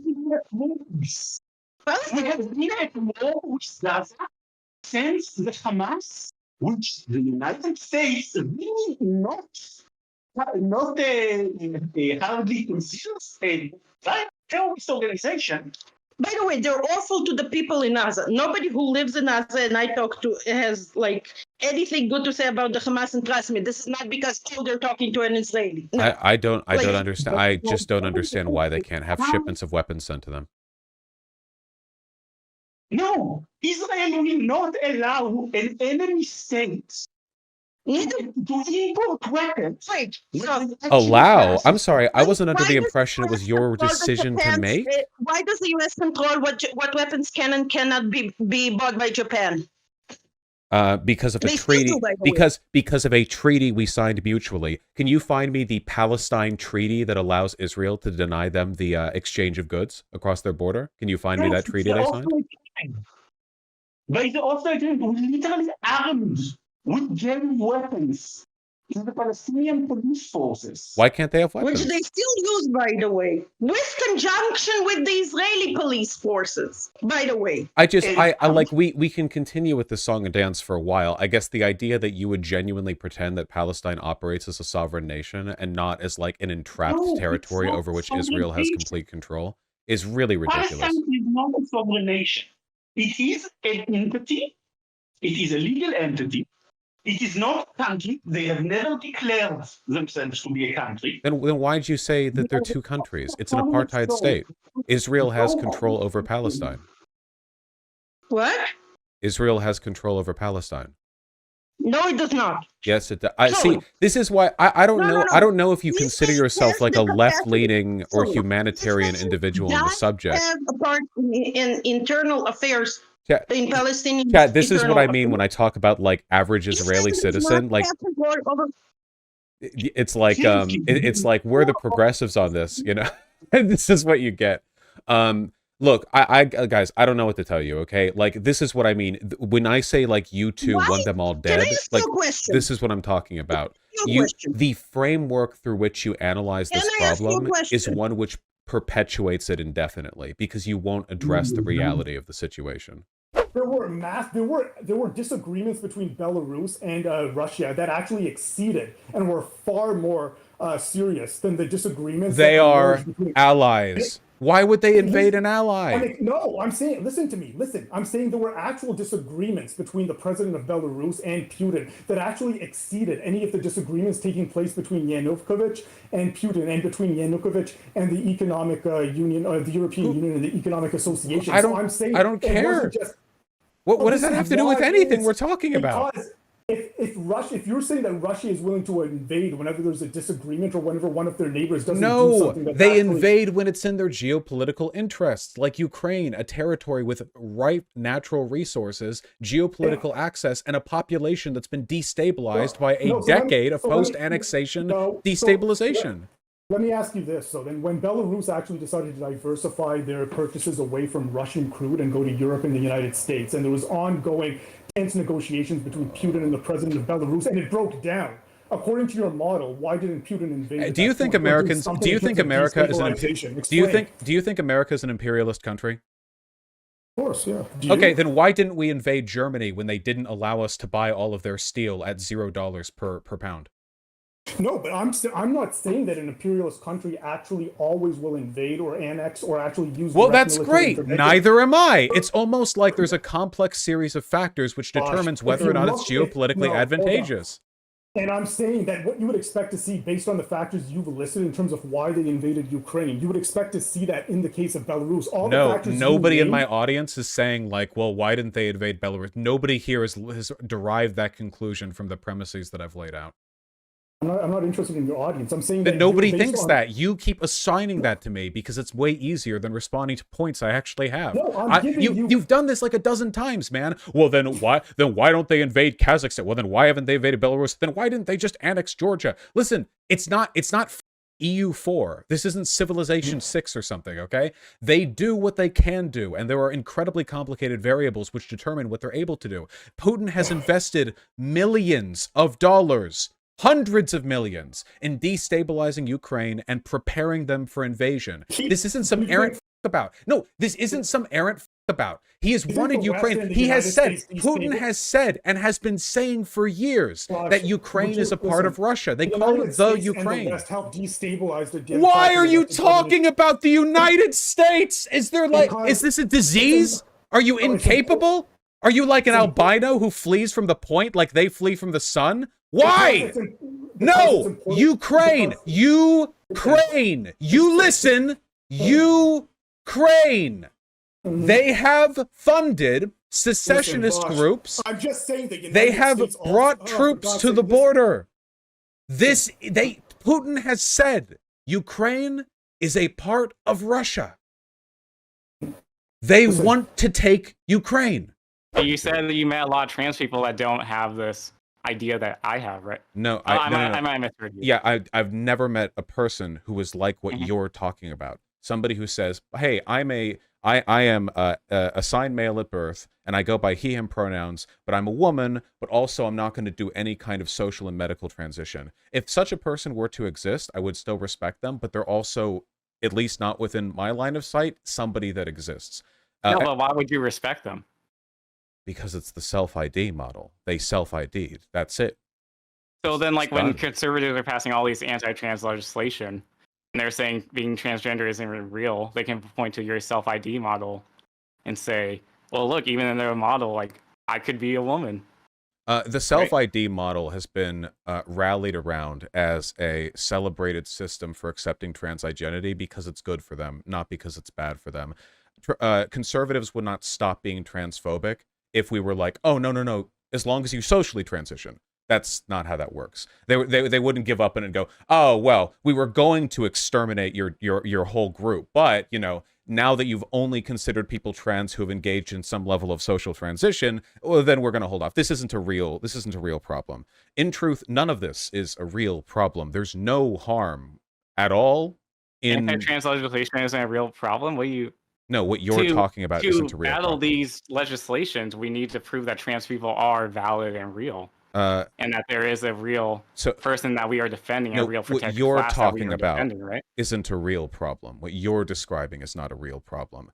As I just said, no, you're not going to end the culture war against trans people by saying that trans people I'm not trying to end the culture war. I'm trying to, validate trans people's existence. So, and can you explain to me how you've made... People in Florida who, didn't they just pass a bill that your doctor can deny you gender-affirming care? Under your prescription, just to be a woman, they won't even need that care. They can just say, well, I'm a woman. So wait, hold on. I don't think you've thought through your positions very well, because you already argued that a person doesn't need any kind of medical transition to be considered valid in their transition. Yeah, they need a social transition. So what you're arguing now is that under your model, people would collectively agree that they would need breast implants or bottom surgery in order to be considered a trans woman, and that would be the metric by which they would get gender affirming care. Wait, I'm kind of lost. Like, I feel like you are lost. That's the problem.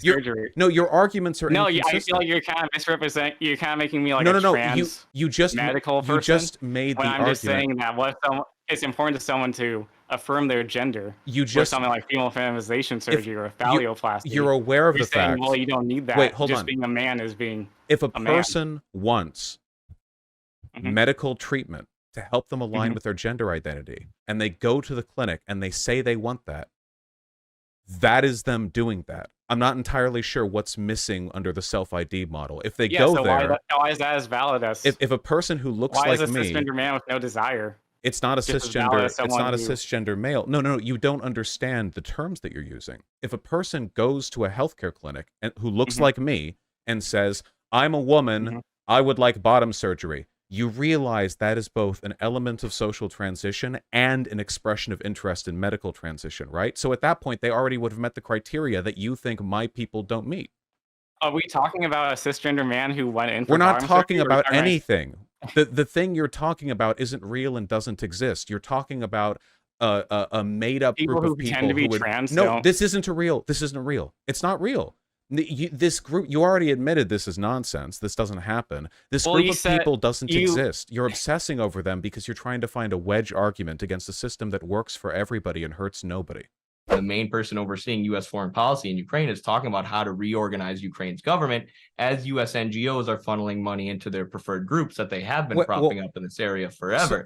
And that's very concerning. Going back to the thing Angela Merkel admitted, Angela Merkel said this: the U.S.'s goal and NATO's goal has always been to build up military in Ukraine so that they can attack Russia. Right? The coup fit right into their broader strategy. Eddie, Which is, I know you want me to just hyper focus on something. Well, I mean, right? on but this evidence is part of a broader concept. and a longer history, a broad and very vague one. And we need to bring in seems. like evidence for the 2014 coup. Doesn't have to exclusively come from I mean, 2014. you've right? laid We can out go a all the way pretty back to World War II. No, I don't think money going to Ukraine in the 40s means that the U.S. orchestrated a 2014 coup.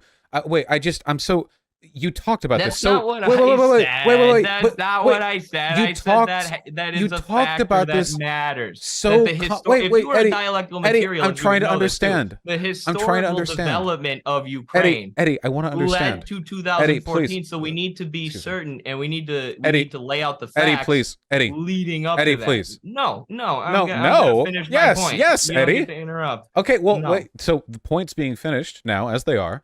You have to tell me, you've made so many confident statements about the U.S. involvement in this. Then you just said we don't have the details. Do you have a detail? Any specific? Yes. So you just hyper focus on that part? No. Like anything. Literally you any. The part about the NGOs funneling money. Yeah. That's what I'm asking about. Training troops in Ukraine. No. I'm asking about the NGOs funneling money. You the fact that I'm asking. Where she said where she talked about how she was reorganizing the government of Ukraine. Eddie, I'm asking you about that. I'm asking you, Eddie. That is what I'm asking you about. To hyper focus on the part where I said we don't know all of the No, details. Eddie, I'm asking you about the but money I just gave you a whole being funneled of evidence through of NGOs. US involvement in Ukraine Eddie, in the lead up to the 2014 overthrow of the government. I just asked for any evidence and you got upset. I'm asking you for anything regarding the financial transactions. I'm saying this is all stuff you've done in your past debates, bro. Past debates? Come on. You can't be mad about how this one is going, so pretend that you have some kind of history of my behavior to call upon. We talked privately before this convo. You were fine and civil. Now you're here filibustering. What's changed? Nothing but your nerves. What's changed is the precedent you set that I followed. Your nerves. Whatifalthist. Okay. So you have to leave in 3 minutes? Should we talk now about which countries you think are communist, or is there some underlying position you would like to arrive at? What's wrong with social justice? It doesn't work. How not? It worked. 3 minutes to answer. It worked before. Worked during the abolitionist days, suffragist days, civil rights movement, second wave feminist social justice movement. In a manner which you're not able to describe, define, or delineate. I describe it as a philosophy based off the combination of the Frankfurt and the postmodernist school. What's wrong with postmodernism? That is built upon the theory that power is the ultimate relationship of power is the ultimate relationship inside human societies, and the purpose of a society is to fight against said oppression, and that we should structure our civilization around combating the oppression that comes. Do you like fighting oppression? And built upon the theory that there are no social relationships outside power. Don't you think that we should fight oppression? And also, they don't claim there are no social relations outside power. I think we should be critical and intelligent about it, rather than just trying to slide everyone into a black or white worldview based on whether or not they fight oppression. Hold on. You think postmodernism, the philosophy around believing there's no objective truth or narrative, slides people into black or white sides. Isn't that mutually contradictory? That's obvious to anyone who's looking at this. Wait, so it's an ideology which rejects empirical truth and encourages a multifaceted approach towards social analysis. There's balance. But also, you think the people who would say look, the way people often work is that they put on a facade and they're really the opposite. And social justice did that. They got me with that one. It put on a facade of what its dominant. They put on a facade, and then through that facade, it basically allowed itself to do the exact opposite. They've duped me because they thought they were rid of it, and that's the case with all humans. We all need to achieve balance, and so when we say one thing too loudly, we're probably going to end up doing the other. I need to get going, but do you have any last statements, man? So they do one thing, but then the other, and their ideology says one thing, but they act the other way because source trust me, and because they're two-faced. Yeah. So your response I have a minute left to to the answer, so I can't give you a good answer. The theory of postmodernism is that they're lying. You would need to break that down, but I don't have time, so take care. All right. Have a good one. Day. Bye. Holy shit, that was so much more insufferable than I thought it was going to be. Oh my god. I just want to be clear here. My point is, despite Ukraine not being added to NATO, NATO was still building up military capacity in Ukraine, And the point of that was to eventually attack Russia. And eventually probably add Ukraine to NATO, which they kept floating. How many of doing? But how many NATO troops did we have in Ukraine? It was thousands. Not NATO troops. Sorry. They were training Ukrainian troops to be NATO interoperable. Okay, so that well, they wait. could launch military operations alongside NATO, which, as Angela Merkel said, would give them the ability to attack Russia. It's a very different use Ukraine alongside NATO troops to attack Russia. Okay, so hold on.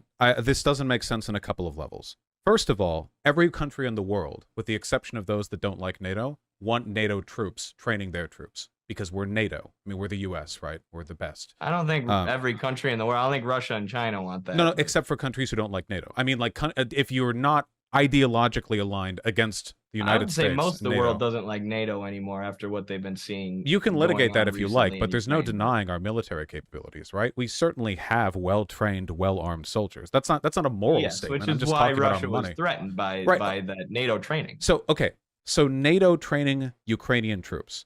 The reason that Ukrainian troops were being trained was because somebody started a war in the Donbass, and Ukraine, because it's at least it was a poor country, didn't have soldiers to fight against it. That's one of the reasons the Azov battalion grew to the prominence that it did. You have these like ultra-nationalist, like blood and soil types who form militias because Ukraine literally has no organized military to fight in the Donbass. Now, obviously, that doesn't make what they're doing right. I mean, I'm glad they're fighting against Russian aggression, but I don't agree with them being ethno-nationalists. Like, do you really think the people of the Donbass were like about to like march into Western Ukraine and start attacking them? No, I think they were trying to secede with East Ukraine, which they did. That's what they tried to do. They had Yeah. So you just said that these groups didn't have a lot of power in Ukraine. These ethno-nationalist groups. But they were able to seize hold of the Ukrainian government. Clearly, they had a lot of power. No, they were able to seize buildings. And then wait, you're doing it again. We've gone over these points. Shelling the homes. It was absolutely Western Ukraine. We've gone over this point. The US ethno-nationalists. We're backsliding. We're being offensive towards Eastern Ukraine. We're backsliding. Right? No. So is it possible that there are systems where the greed of the people on top supersedes what might be otherwise considered a rational economic goal? Like, say, for example, having enough saving teachers. Money is a rational economic goal. Not if we don't have enough teachers to teach our kids in a public school. Creating an opportunity for graduate students to develop their skills is a rational goal for the graduate students. Yeah. I'm sure them not getting paid feel like I is was also a particularly rational goal. exploited. It helped me pay my way through grad school teaching the undergrads. So you got paid. Not all of them get paid. A little. How much did you get paid? I mean, it's not much. What they pay you, the way they pay you, of course, is mostly in tuition dollars. The vast majority of the payment is in, waiving the fees for tuition. So you accrue a large debt, and then people desperately work it off for lower than the wage of people doing comparable work because they have a large debt. I wonder if I've seen this before in any like history lessons. Like, I wonder if there's a comparable. Back to teachers. So it is not economically rational to have a system where there is a teacher shortage. The teachers are not being coerced into either taking the job or not taking the job. So wait, hold on. What is no, wait. So we're coming up against like the fundamental misunderstanding that you have over economics, all right? People who become teachers. School me. Teachers. Please. I'm happy to. People who become teachers do so because they want to teach, not for the wages. Nobody becomes an elementary school teacher for the money. That's insane. Nobody does that. Nobody does it for free. First of all, that's not even true, because there are tons of people who work in like subsidiary or side economic groups or do volunteering who would happily teach for free. But leaving that aside, we need to pay people that do that, and there are plenty of people who become teachers because it pays pretty good and you get the summers off too. No, being a teacher does not pay good. 1, 2, people need to pay rent. So this is the element of coercion that I would argue is present in getting any job in a market system that we have right now. That's not what the word coercion means. Wait, it's not. Wait, stop. It's not what the word coercion means to you. because your definitions are wrapped up in a cult-like understanding of economics that has nothing to do with the real world.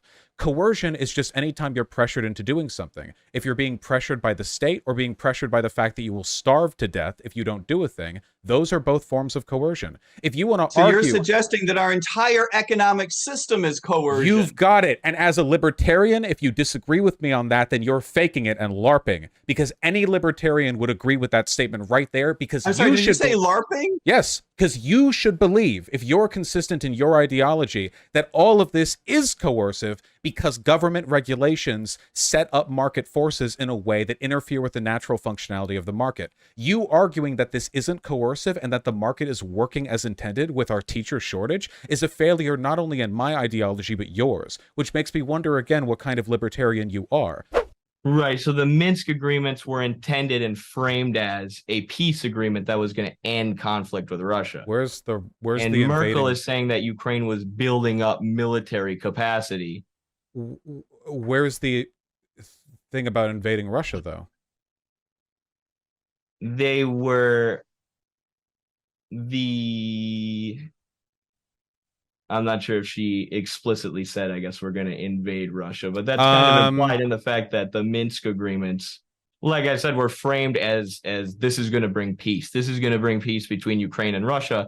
And then Merkel said, no, it was just a way for us to build up military capacity, meaning NATO military capacity. Where does she say NATO military So I guess I capacity? made a mistake in saying she said, we're explicitly going to attack Russia, but that's implied because, like I said, Russia had said multiple times, more NATO capacity in Ukraine is a threat to us, and that's a red line. And it's going to push us closer to nuclear war. Where does she say NATO's military capacity? It looks like she's talking about the Minsk Accords giving Ukraine time to fortify, which, you know, it didn't, because the separatists violated it like immediately. So it didn't even do that.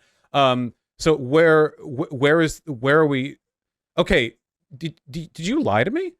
I don't see, where's the mention of building up NATO troops or invading Russia? That was a pretty big thing. You predicated the entire legitimacy of Russia's act of purported self-defense on the idea that NATO has admitted that it has plans to build up troop capacities and use Ukraine as a and staging NATO ground. was literally training troops, thousands of troops on So their you don't, border so at you this time. lied. This doesn't what say that at capacity- all. What military capacity did you think that Merkel was talking about? It's Ukraine. Germany's a NATO member country.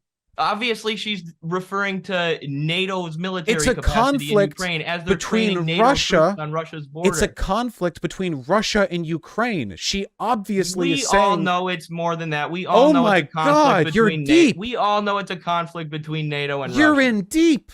Okay, so you completely lied about this. You said that she said that they were going to invade Russia, and it doesn't even mention NATO troop capacity, and the only evidence you have is that, well, read between the lines, obviously she means the Minsk Accords that were violated 8 seconds after they were passed would give NATO, the strongest military alliance on Earth, the time to defend itself against Russia.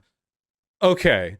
Wow, I can see why Russia rushed to invade Ukraine up the back of evidence like this. Clearly, they had no choice with the immeasurable threat levied at their doors. Imagine if this was happening in Mexico, if Wagner Group was training up troops right on the border of Mexico and the U.S., and then there was a peace agreement that said Mexico was going to demilitarize and we were going to have peace and Russia was not going to be involved in Mexico. What? And then 7 years later, we found out that Russia was continuing to train up troops in Mexico.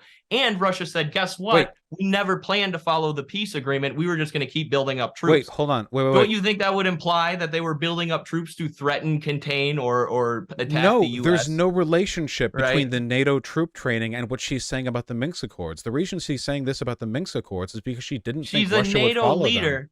As NATO is No, training you up are troops in reaching Russia, so and she's hard. saying we're You going were to like, build yeah, up she military admitted she would capacity in invade Ukraine. Russia. And What then I look fucking at this military do you article think and she's you're talking like, about if not NATO? Ukraine. What military do you think she's talking about if not the NATO? country that was in the war, Ukraine. That was being that one. trained up directly by NATO. Yeah, that's not a secret, Ukraine's obviously. Ukraine is essentially a puppet of the U.S. and NATO. Wait, Like no, you no, said wait, don't run, yourself, wait, they don't run away from the have point. any military You forces completely other lied than the about this, man. ethno-nationalists. I am so No, happy I asked you for you're this trying to article. distort it 'cause No, you think you and have a now you're gotcha talking here, fast and because you don't. know that you were think have caught a gotcha lying. here and you don't. You know you were Because caught Angela lying. Merkel was talking about building up NATO capacity. Where? Where in this article? Wait, can you control? Okay, I'm control so Fing. Can you find it? Who is she talking about if not NATO and Ukraine? Listen to the quote. Listen to the quote. Okay, listen. I'm going to read it out loud, and we're going to see. Okay, listen. This is from Der Spiegel. She believes, she is Merkel, by the way. She believes that later during the Minsk talks, she was able to buy the time Ukraine, I spoke that one louder just so that it was clear, needed to better fend off the Russian attack. She says this is also Ukraine, is now a strong, well-fortified country. Back then, she is certain that's Ukraine, would have been overrun by Putin's troops. And then we don't have large enough of a movement to. You are wrong in believing that people and rhetoric like me are harmful to our coalition. Fear is what got people to vote for Biden. Yes, fear, but they don't want to feel like they're as bad as the other side. Everyone feels that way. You're fearmonger a lot. No, stop. You absolutely should express to people how dangerous the Republican Party, especially certain elements of it, are. But if your rhetoric sounds a whole lot like theirs and what you want to do, now that we know there's a lot of things to be afraid about. This is an aesthetic concern. We're not going to grow that's like your entire job is your aesthetic. It's a fleeting aesthetic concern. What, we sound like them because they say that they need to go and kill or legally oppress trans people, and I say trans people need to defend themselves against their oppressors. No one's calling to kill. If a liberal hears those two things and sounds no difference, they deserve to die. When the fascist mob comes through. You're gonna die too. Listen, because your movement wasn't big enough to actually get in power. And a liberal you're is gonna be a fun little friend on the side with your guns, and you're gonna be shooting at people, and you're gonna die. No, stop. Wonderful. I have been exceptionally patient, but I'm going to lose it now. Do it. You continue to believe that civility politics is a necessary component of marketing to liberals, and you are doing this by perpetuating the fact that liberal civility politics is necessary to speak with them. If your audience would be turned off by the belief that you should be able to defend yourself agaugst fascism, change your audience. That's not what I'm talking about. No, you don't understand. That's not at all what I'm taking issue with. What you believe is that it harms us in any way to engage in the kind of defensive rhetoric that Republicans have been using successfully for decades. You have fallen for it. You are a psyop. You believe, they're telling you, they're whispering in your ear, yes, don't tell them that we're going to kill them. Don't let them believe they need to defend themselves against fascism. You would only hurt your movement by doing the thing that we've done successfully. You're falling for it. You're COINTELPRO, my friend. Not really. I don't want to be accused of making these accusations sincerely, but it is frustrating. Independents will be moved by the rhetoric they hear. Republicans have moved a lot of people with theirs. It's time for us to wake up. Realize we don't have time. Sucked. Our rhetoric is because we don't spend enough time fear-mongering. I said it sucked. Yes, I totally agree with you. Fear does drive people to the polls, all that type of stuff. So what do we say? You have to understand that I think you would agree to this too. The reason why we don't stay in power is because on the campaign trail, Democrats do a really good job of coming I've never been in power. They fear. Yeah. Yes. Obviously. I'm talking about the current Democratic Party. The reason why they get taken out of power is because they don't actually do a lot or materially improve people's lives a lot or anything. And then, like you mentioned, they're not great at effectively fear-mongering. But in the example of the Trump-Biden election, there was a lot to fear-monger about, obviously in the middle of COVID and all that type of stuff. And then Biden did have a pretty broad appeal in the message that he was. Because I know you're saying it's not all fear. The reason why you're able to get in power is fear plus something that they can also grab onto. And if all it is like, hey, come join our movement because we want to kill them and they want to kill us, it's like, it's not doing anything. And I think I don't know. I feel like we're just running in circles. There is no mutually exclusive element here. And the only reason people on the left and center are turned off by my messaging is because they haven't been introduced to enough of it yet. So introduce it to them more. Get them more familiar with it, okay? It's not my fault that the Democratic Party has made it their mission to coddle and weaken their voters to the greatest possible extent. And now you have millions of Americans, these embarrassing, urbanite liberals whose best response to everything the Republicans do to undermine democracy is we'll vote harder next time. No, you won't. You're not going to get to the voting booths. You're not going to get a chance. No political body is effective or relevant without a plan for how to deal with the end of the democracy that their party exists in. The Republicans are ready and waiting. Where the fuck are we? This one coming in from Do Appreciate Your Question. John Carter said masturbation is objectively more evil than rape. It violates the natural law, which is more grave than a violation of justice. Let's see. I think that's intended for you, Vaush, if you want to respond. It's, again, like, why is it that the greatest defenders of Western civilization are the people most incapable of applying the philosophical precepts it gave to us? Like, do you guys think you can just say anything? Just like, well, I think that spinach dip is the greatest evil since cable television. What are you talking about? Say, like, it's not enough to just say words, you know. They have to be ordered in such a way as to convey information, and you have to back that information up.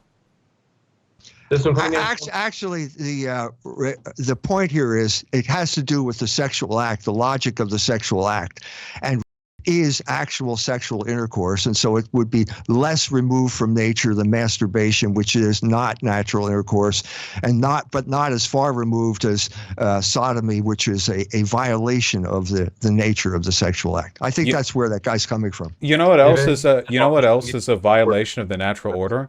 The concept of debate. Jones, do you want to just put him up sometime? We can go boxing. I can pulverize your skeleton. Like, what are you talking about?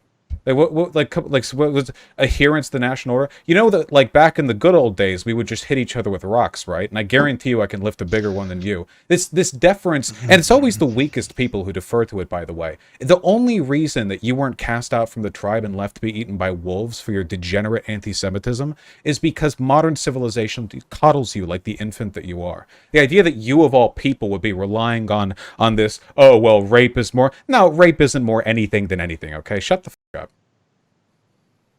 This one coming in from Jay. That's your comment on debate? Got a bigger rock than you, Jones? This just because he doesn't say ethnic cleansing. Wait, I asked you if they called it ethnic cleansing. What's you ethnic pointed cleansing? to examples of violence. I know they've done violence. You can control F the article, by the way. The only term ethnic cleansing is used here is when in reference to what the Serbs did. So again, not ethnic cleansing. Okay, just because somebody does not use the word ethnic cleansing, I asked you if they use the term. No. Let me finish. No, you used it. No, you can't. Just admit that you were wrong to say the KLA was engaging in ethnic cleansing. Because okay, let me say why, right? So just because it doesn't say the term ethnic cleansing, but the term described there fits the definition of the ethnic cleansing would label as ethnic It does not fit the definition of ethnic cleansing. Well, okay, so you think that the widespread and systemic burning and looting of homes belonging to the Serbian and other minorities, not ethnic cleansing, and destruction of Orthodox churches and the monasteries, combined with the harassment and intimidation designed to force the people from their homes in the community. That's not ethnic cleansing, according to you. But when the Serbs killed two families, that's ethnic cleansing. You're obviously... Wait, I'm sorry, what was that last sentence you just said right there? When the Serbs... Combined with the harassment and intimidation designed to force the people from their homes in the communities. Compared to when the Serbs do what? What did the Serbs do in the Kosovo? Compared to the Serbs kill a few families at the beginning before the war. Kill a few families at the beginning. Yes, exactly. Do you understand how dishonest and partisan you are? This is before the war. I specifically timeline before We're not talking not before the war, before the bombing. My bad. No. Stop. Listen, this is a desperate effort on your part to equivocate when you are the oppressor here. You say, I even give you an out. I say, did the Human Rights Watch call it ethnic cleansing? And you say yes, confidently. And then you bluster out of it when it turns out they don't. It's fine. I misremember things all the time. But you are so desperate to compare. I don't know if you understand. Over half the population of Kosovo was displaced from their territory. You are not big enough dogs to engage in this kind of delusional denial. Russia does stuff like this, and they're not strong enough to get away with it. I'm an American. You want nationalism? I can lie about whatever I want. But I don't have to, because in addition to being part of the strongest country in the world, I'm also right on this one. I haven't misrepresented anything in this conversation. Nothing is more pathetic than nationalism from countries that are hamstringing themselves in the global market because they can't put aside how much they hate ethnic groups that would constitute 0.25% of the population of the United States if every single one of them was to emigrate here. It's pathetic. You're not strong enough to be this proud. You realize this, right? Your people, the Serbian people, are starving. They are impoverished because they lock themselves out of market because they're still seething over the fact that Albanian Kosovars got independence. And for what? Like, what are you gaining through this? Like, what? Like, holding on to this, like, you're, like, how old are you? You're not older than I am, I know that. You were probably barely even alive back when the KLA was still active. So what? What did your parents tell you this? Where did it come from? What incentivizes you to engage in this pithy, myopic nationalism when all it does is cripple you in your country? There. If Russia were to have fomented a revolution or a coup to have a less friendly political establishment in Mexico, would you find that to be an acceptable thing to do? What coup? The Maidan Revolution. According to George, what's his name, Friedman of Stratfor, it's the most obvious coup in the history of the world. I don't agree with that at all. The Ukrainian people didn't like their leadership. Well, I agree with you. They didn't like their leadership, but it's a little bit more complicated than that. If you want to make it as simplistic as possible to fit your framework, that's fine. But the rest of us dealing with the reality of the situation are going to acknowledge that this war, it was catalyzed by U.S. intervention abroad, 6,000 miles away, unnecessarily. They don't have the moral authority to dictate what Russia should do in response. This is what they wanted. This is what they wanted from the jump. No, it's not even remotely. All of this was caused by Russia, and you're so like held. All of it was caused by Russia.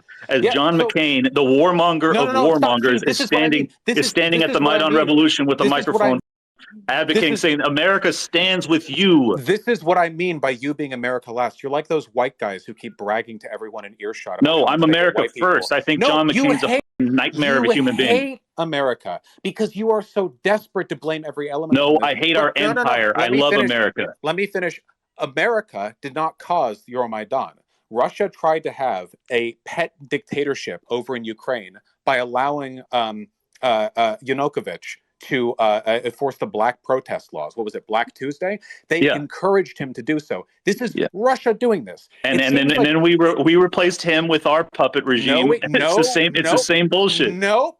See, this is how you keep making up because you hate America. You want to blame us. You want to accept moral fault for everything. Bosh, it is such a bizarre framing to say that I hate America because I don't like our empire. I don't like our empire. You just don't like America. You seek to blame it for everything, like the self-apologetic white man or the self-hating male feminist. You take America. No, that's what I mean. It's pathetic. America did not create the regime after Yanukovych was removed, not even remotely. You're the Ukrainian people. I like you. You're getting upset because you don't like this framing. The Ukrainian I don't like the framing of saying that I hate America because I don't like our empire. Let me finish. Let me finish telling you how un-American you are. You haven't let me finish in ages, man. Yanukovych was outed because he was a puppet dictator, and the Ukrainian people have consistently engaged in higher levels of democratic engagement. Yeah, I wasn't finished. Of democratic engagement and lowered levels of corruption constantly. Now, your goal here is to promote Russian state propaganda by blaming every change on America. Everything. America did the coup because McCain spoke one time at an event. Oh, actually, America was the one who shot down the peace treaty because Boris Johnson went over there.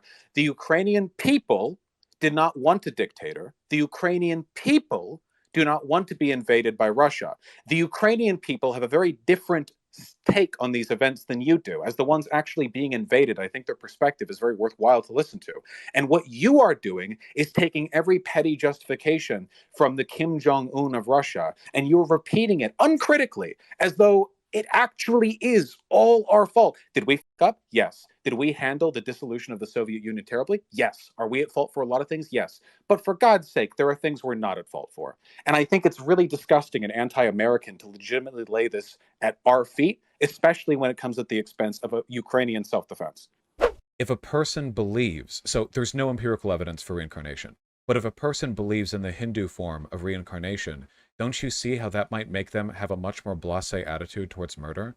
Like, if they could see a person do a good deed, like maybe a homeless guy who's lived a life of debauchery and alcoholism, jumps forward to like save a kid from a speeding car, and they both live.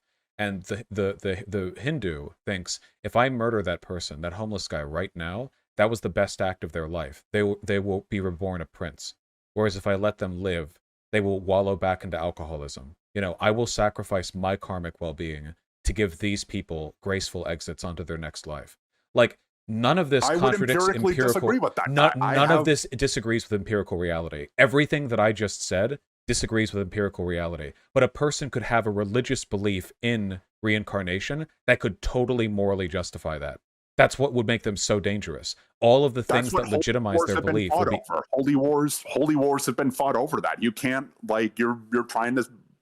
the perception I'm getting off of this, I get what you're going at. I mean, I would obviously always keep debating and trying to prevent that person, because we're looking for all-encompassing. We're looking for all-encompassing, like, theories of spirituality that have to coincide with empirical data, because the empirical data isn't enough. We have to build nothing off of they that believe, something that's holistic for everybody. Nothing they believe contradicts empirical data. We don't have empirical data on reincarnation. It's non-falsifiable.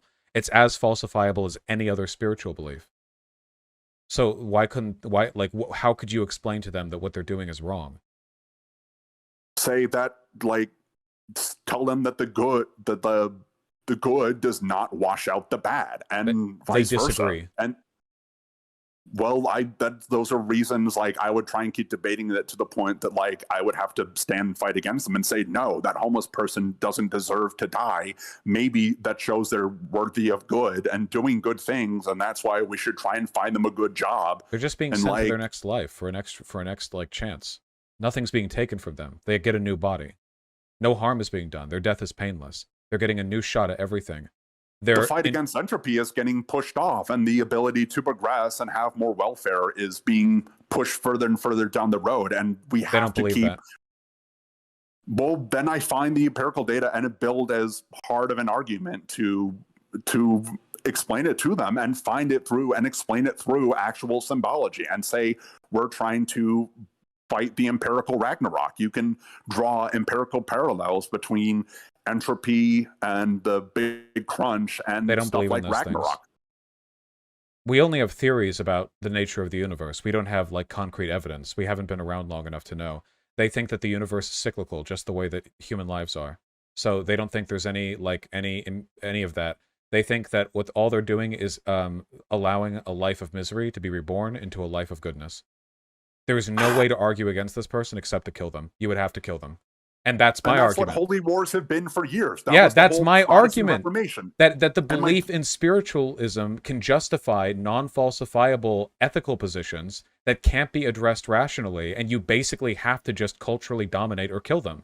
Like, the existence of holy wars is a testament to my point. Spiritualism's, like, mark on reality isn't one of, like, peace and kindness. It's one of warfare. Most wars through history, or at least a great many of them, have a strong spiritual component. And nobody's right. Both sides are as wrong as each other.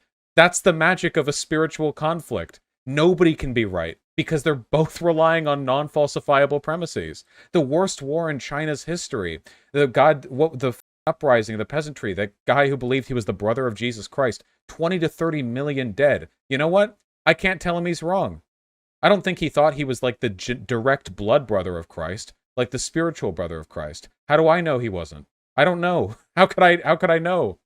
So how it affects me, it's considered a disputed area, and when you have a disputed area, that means that the rest of the people who disputes want to invest disputed area in your country. Who disputes it? Does Kosovo dispute it? Around majority of the world disputed. You understand that the Kosovo doesn't. That the majority of the countries support Serbia. You understand that? How many countries? Let's see. Kosovo has been recognized as an independent state at one time or another by a total of 119 nations. That is a fake, very fake. Oh, it's fake. Gotcha. Okay, it's a fake. We can talk about it. 25 countries revoked the recognition. I mean, this is you ignoring the numbers. This is you purposely ignoring the stats. Majority of the world supports Serbia. That's one thing. Second thing is how it affects me. Let's see.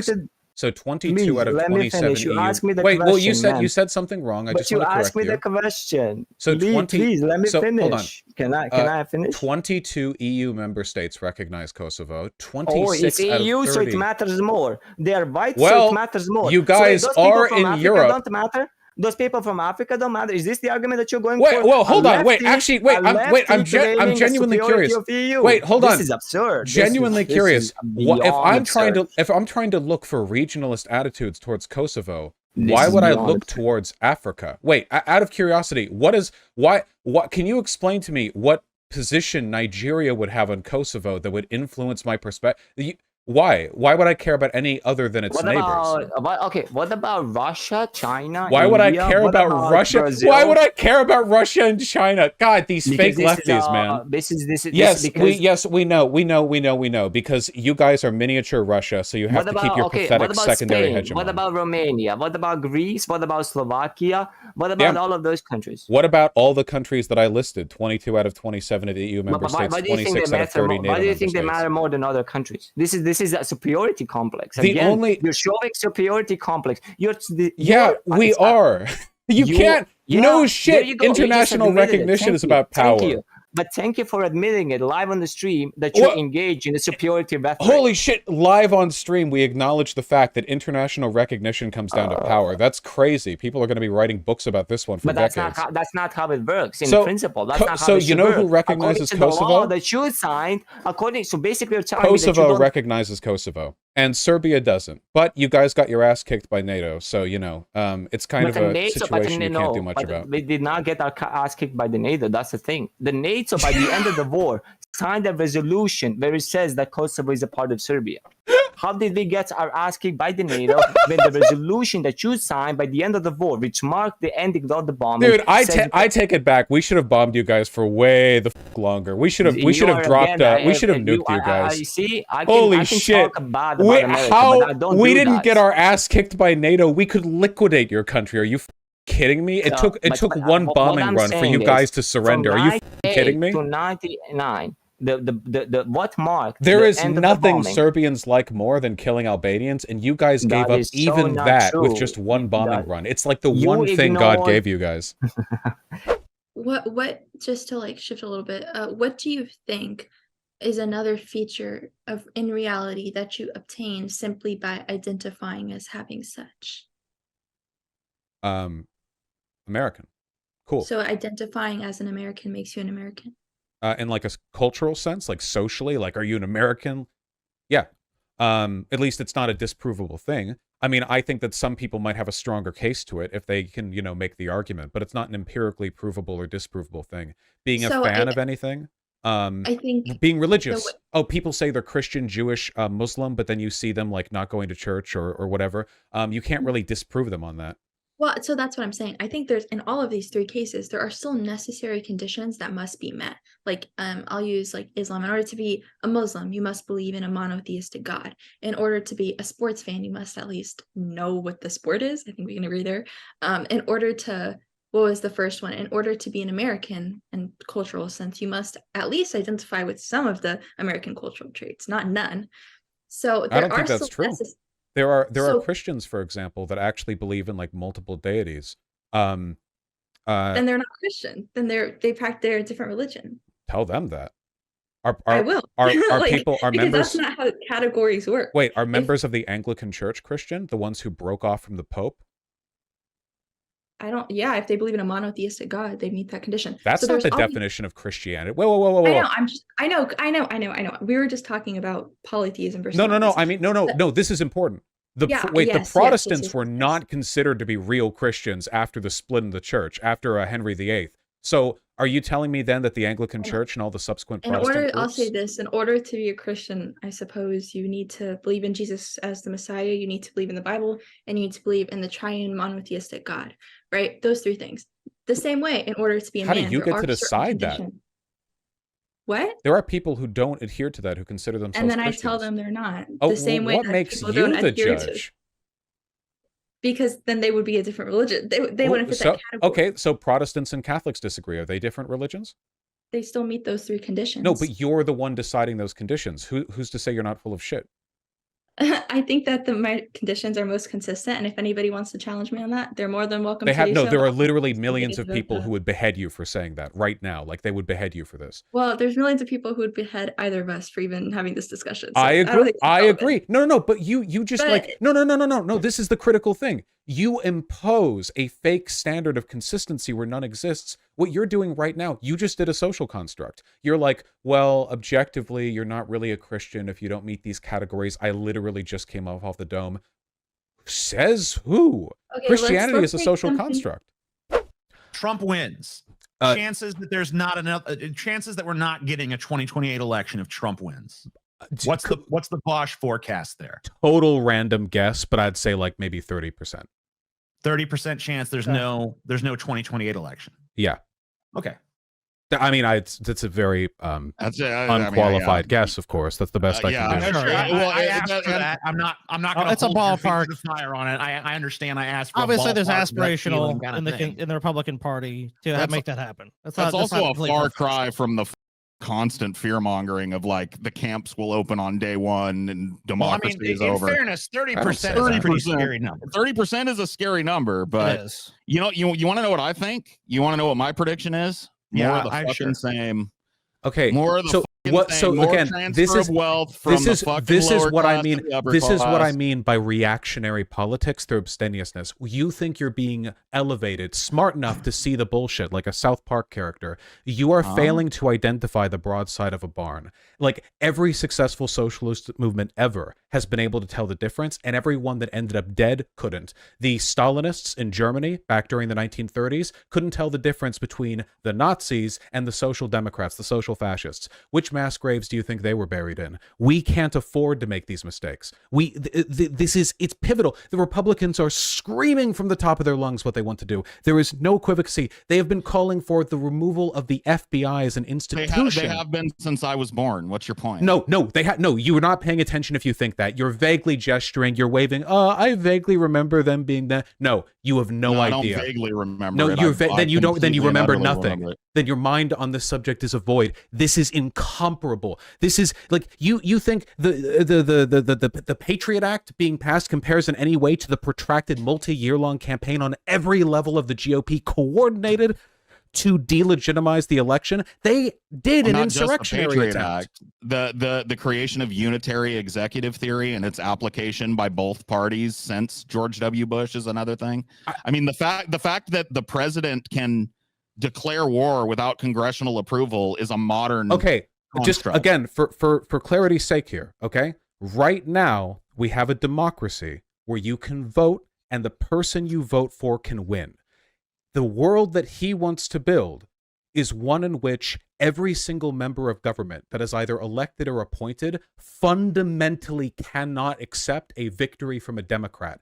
They were pushing to rewrite state laws on election counting that would allow them to throw out opponents' votes. Except they don't even need to do that. A question. I understand gerrymandering.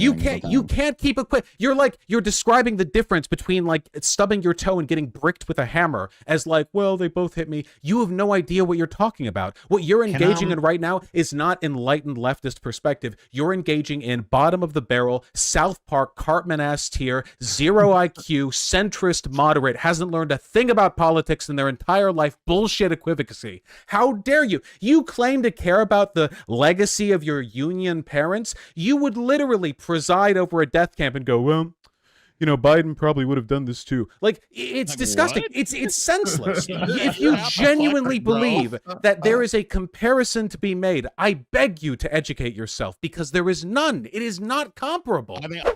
So let's talk about what NATO has managed to achieve for the Kosovo, because you are. No, wait, I was talking about you. We were talking about you. Why do you want to talk about me so much? Because like your nationalism is crippling your brain. I just want to know. But I never said anything about nationalism. You're the one who engaged in called yourself nationalist a Serbian rhetoric. nationalist in my Yes, email but the Serbian nationalist, when it comes to those stuff, I usually talk about my foreign policy towards other approaches and economic policies. I do not think I'm going to tell you that the most Serbs agree with me on these issues, and that the Serbian state Yeah, I don't. Wait, why would I care what your people think? You guys suck. You're like the worst.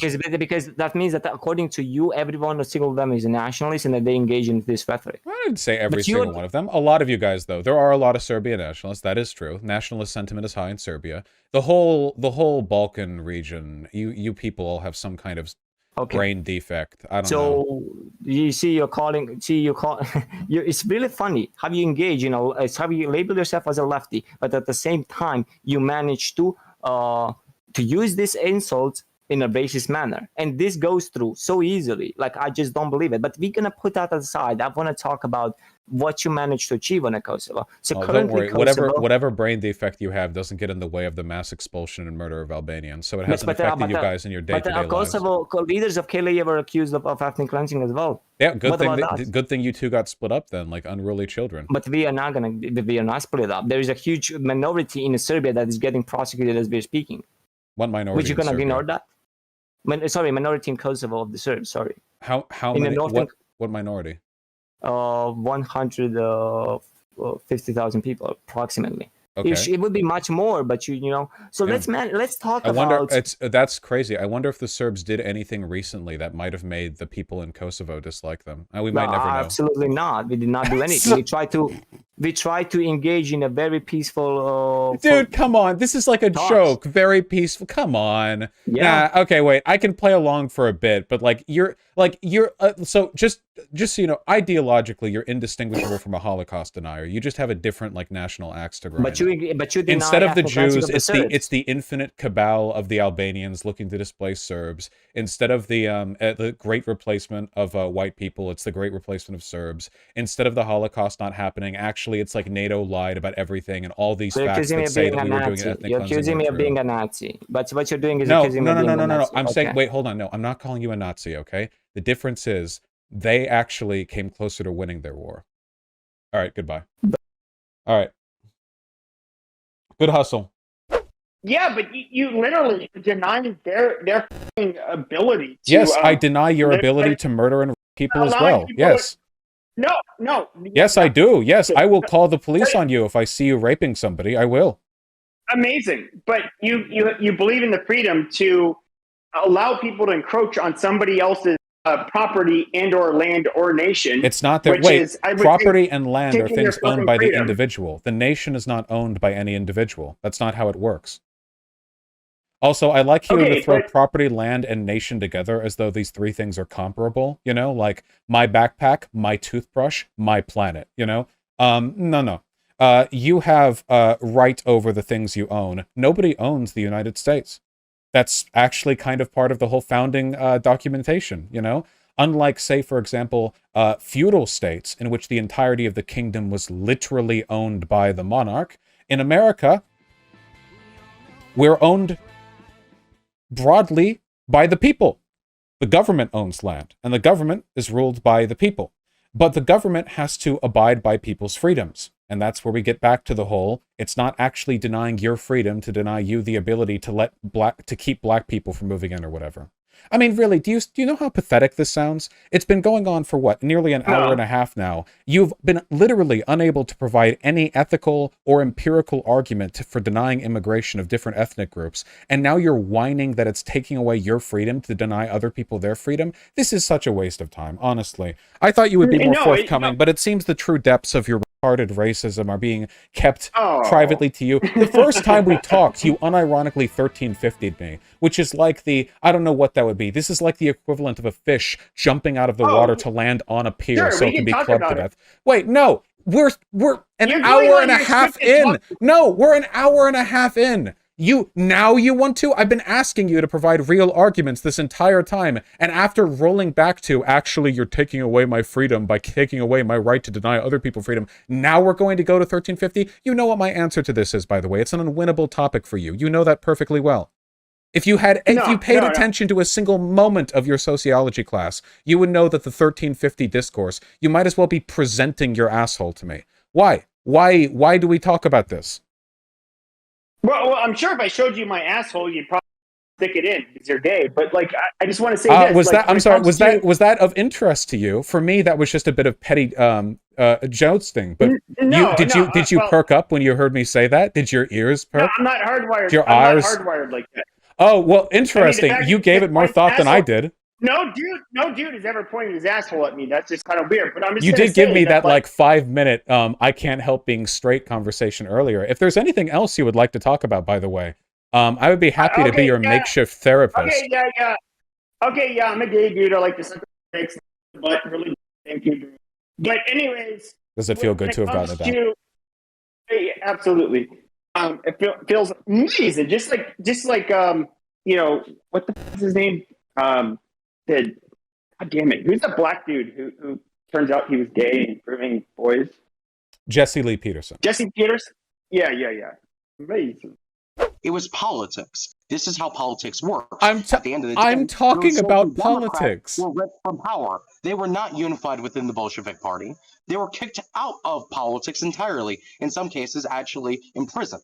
What are you talking about? I'm only saying that both Mao and Lenin allied with yes, they temporarily allied with people that were part of one segment of ruling class to force the other side of the ruling class out of power. Yes. And then now why did Mao choose the PRC to fight with over Imperial Japan? And why did Lenin choose the liberal reformists over the Black Hundreds?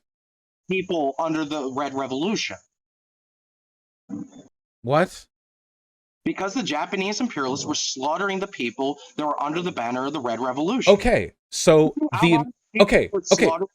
great. So the Imperial Japanese were worse than the PRC during the occupation of Manchuria. Or sorry, not the PRC, the ROC, the Republic of China. For a temporary alliance to defeat them. Okay, I agree.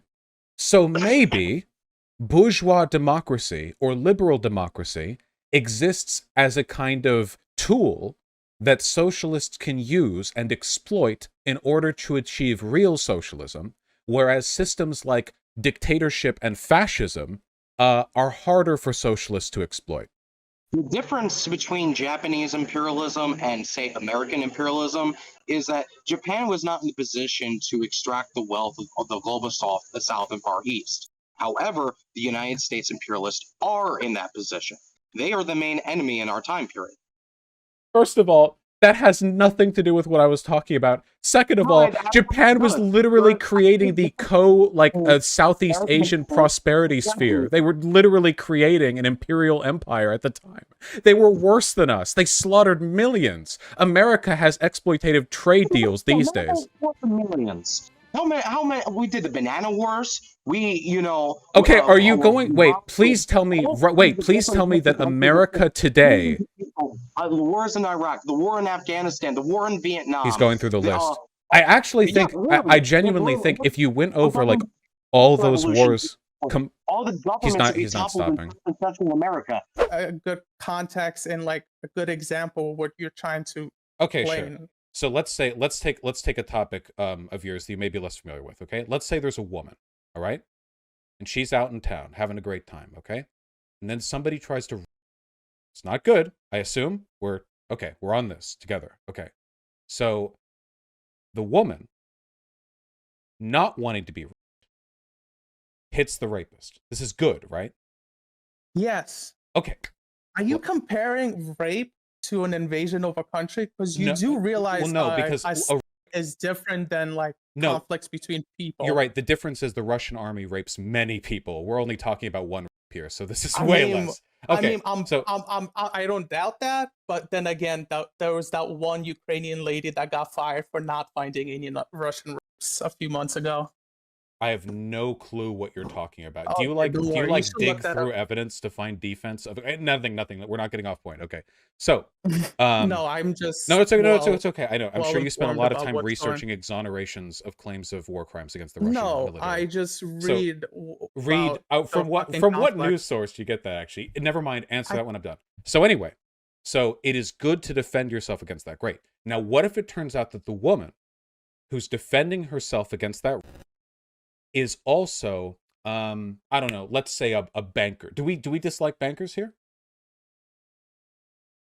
Okay, what's your point? Like a bank. Do we dislike bankers here? Like when a person works. What kind of a banker? Okay, think of it. Let's say a cop. Let's say a cop. Like they're an off-duty cop. How about that? They're an off-duty cop. Okay. But then someone tries to rape her. Why was she raped though? Was she because she was a cop, or because she was just like a random person? Wait, do you think it's okay to rape lady cops? I don't care about cops. If somebody's targeting you because you're a cop, I hope you get a humane treatment. Do you think it's okay for cops to just shoot up people? Do you think that institution is okay to exist? Do you think where does your brain go, man? Where does your brain go? I think it's bad when cops kill people, and also it's bad to rape people. Yes, I have both of those. I actually hold both of those. Spare my sympathies for like a cop who got f***ed over because she was a cop. Okay, so like you the think same it's way, okay. I don't care if okay, let's say an American soldier just came back from his tour of Iraq. There's no digging out of this pit. You might as well just stop talking. Well, let's go to whites-only immigration. So we go back to the 1950s quota system that tilted the immigration to Northern Europe and Eastern Europe, and go back to that. That was fine. I'm fine with how we have it now. But I want if it's more, so actually. great, yeah, of course you are, but white people who actually care. White people who care about their race, who care about their heritage, who want a homogenous state. Why don't should like we? that. I don't care about a homogenous state. Don't like that. See, the you problem. Don't care, but the problem is at the end of the day. Vaush. The problem is at the end of the day. Like you want every country to be like your you little can never tranny offer utopia, right? a better argument than like, well, we should defend white people because we should defend white people. It's always because after the brain damage you have. You presuppose. Group of people. Well, why do we should try to make the world better hang for on. as many people as we can. Why do black people defend black people then? We should defend everyone and try to maximize the well-being for but everyone why does BLM as best as defend possible. Black people then? BLM doesn't advocate for a black ethno-state, Martinez. You are advocating for a white ethno-state. They advocate for pro-black policy. They're not concerned about white people. If those pro-black policies are sensible. The problem is when they say like pro-black policy, what they mean is helping black people. And when you say pro-white policy, you mean hurting white people. He won't let me talk. Look, you interrupt as much as he does. I have a counter next to me. Like so sorry, it's just my white genes. I colonized the conversation. Well, so look, what's this racial grievance? Right. I'm Polish, Irish, you're Martinez. We can't get along. The racial gap really does widen. So BLM's allowed to advocate for black people. There's other black organizations that advocate for black people, even though there's absolutely no laws discriminating against black people. It's all been abolished and rescinded, and we're moving towards the opposite of that, which is black supremacy, black privilege. And so, why the hell would white people then say, oh, okay, let's just let all the racial minorities do that, but we're not going to do that. We're going to be individuals, and we're not going to care about race. We're just going to are black people trying to keep white people from immigrating in? Let the others care about race. Well, can you answer that question? Are black people saying we should protect black people by not allowing white immigration? Is that a thing that they say? I think that there are black politicians who probably do want to tilt immigration for black people. No, wait, hold on. Wait, who here is out there? People. What black politicians are saying we should stop having immigration from Western European countries? Get the f out of here. That's the thing. The difference is, and this is the reason why like Stacy chose Tyrone over you in school. It's because they're not cowards. So when they say they value pro-black policy, they mean helping black people. When you say pro-white, you mean hurting black people. You're a coward. You don't give a f about helping white people. What are your policies on economic divestment? Wait, hey, policies on economic divestment. What will you do to help the wages of the average white working family?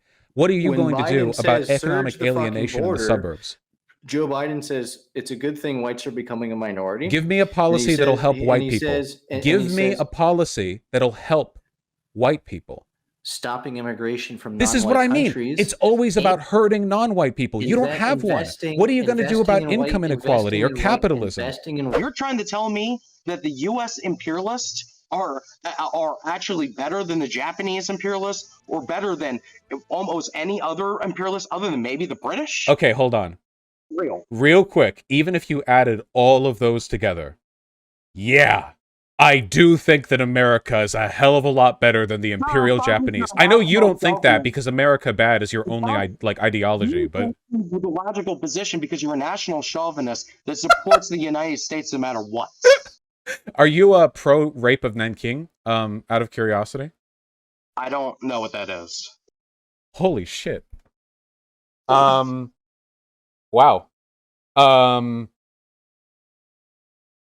Jesus. Yeah. Chat, where do I go? Where do I go next? No, I know. Me too.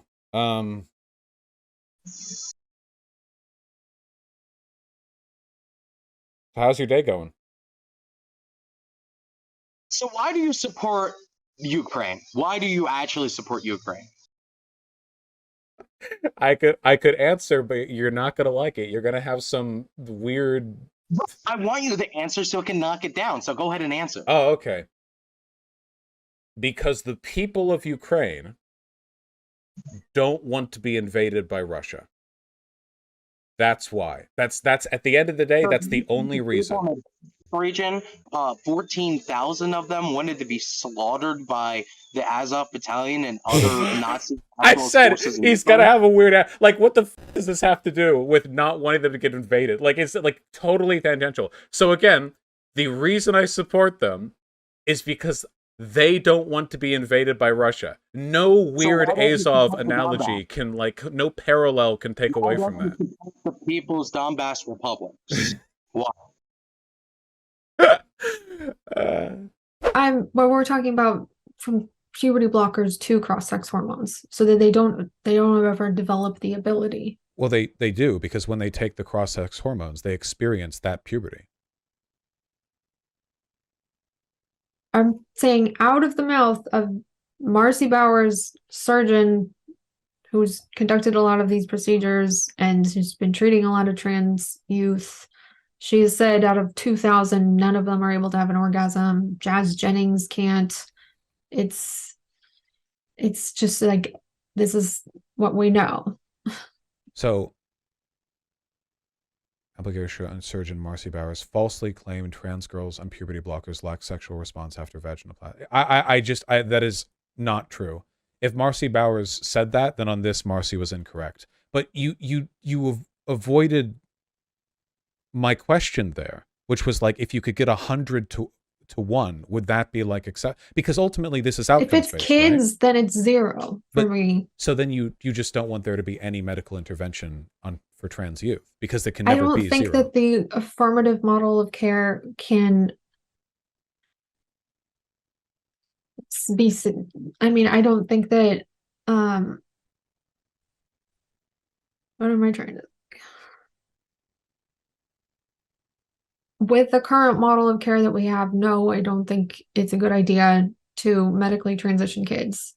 If we're talking about a different model of care, maybe. Yeah, so if we had a different model of care, one that, I don't know, was more scrupulous, or like the Dutch model or whatever you preferred, and you could get that ratio of care. Because ultimately this is outcome driven. Like you would decide how satisfied you are with the model of care based on its results. We don't really care about the model of care for itself. We care about the results that it begets. For me personally, I think that while detransitioners exist, there are far more trans youth who regret not being able to access an appropriate level of medical care for them. You mean adults who wish they had transitioned when they're younger? No, and trans youth. I imagine that for a young trans person, going through a puberty they don't want to go through is quite upsetting, you know? If you're puberty is upsetting for everybody. No, I liked going through puberty. I was already large and strong. Well, you're a boy. And it made me larger and stronger. I am a boy. But if I was somebody who didn't particularly like being large, strong, and hairy, who didn't like having a deep voice and hairy arms, then I imagine this would have been very upsetting for me. I liked it. But if somebody was so upset with it that it could send them into suicidal depression, which is often something that transgender youth who are not able to go on hormone blockers experience, you know, I do feel for them if they can't get that medical care. Like, at the end of the day, Israel just does monstrous shit all the time, and it gets so indignant when anything bad happens to it, when it causes like. Why does everyone hate me? I don't know, dude. Have you done anything hateable, Israel? Have you done anything to antagonize your neighbors? I wonder. So what did you expect to happen in like? You can wait, really quickly. I just have to say, I hate this. What do you expect to happen? Okay, if Israel did something, they did something. I'm not talking about like, oh, after this, what do you expect? If they did a thing, they did a thing. What did Israel expect? Did anything obligate Israel to make millions of Palestinian refugees? Was there like a divine mandate that made them do it? It was their choice. They chose to do that because the people who did it were evil. And that's all there is to it. Okay. And the Palestinians chose Hamas. Yeah, in 2006. And they chose Intifadas. My argument is that at that point, Israel had given them basically no other choice. And you haven't responded to that, by the way. Like I keep arguing over and over again, like decades and decades of diplomatic efforts. It seems like you weren't even aware of them because you framed like all the wars as though they were like fought between Israel and Palestine. Yeah, but you're acting like the Palestinians were like standing on the side, like, okay, guys, fight this war. Again, obviously not. Yeah, why would they not support the people who are fighting the people, brutalizing them? No. Again. No. I get you. No, the Palestinians are again. This isn't a matter of well, what do you expect? The Palestinians are morally correct in supporting the enemy of their enemy. The Israelis are morally incorrect in doing genocide. You can't say, well, what did you expect? Why would Israel not do genocide after the people they were genociding sided with the people who were trying to stop the genocide? No shit. Of course they would side. The Palestinians have every right to. The Palestinians have every right to basically any support of any military opposition to Israel. They are being genocided. This is like libertarianism 101. I mean, they're literally being kept in an open-air prison. Why would they not? Like, Israel cuts their water, man. In the Gaza Strip, even before the conflict, only like 10% of people. Why would Israel owe them water? They live in Israel. It's Israel territory. What do you mean owe them water? They left the Gaza Strip in 2005. What? It's still Israel. The military occupation left. It's still Israel.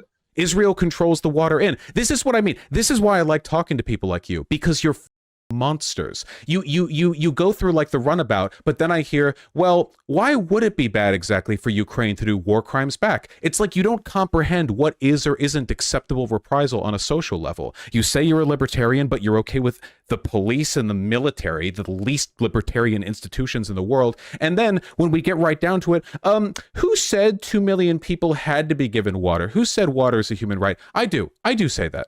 And if people like you are the kinds of people that Palestinians had to deal with when they tried to fight for their rights, no shit they turned to Hamas. Because they probably thought that, I don't know, suicide bombing buildings full of people like you was a far more effective route to their freedom than trying to explain to people like you why they deserve to have water as a human right. How dare you even pose that as a question?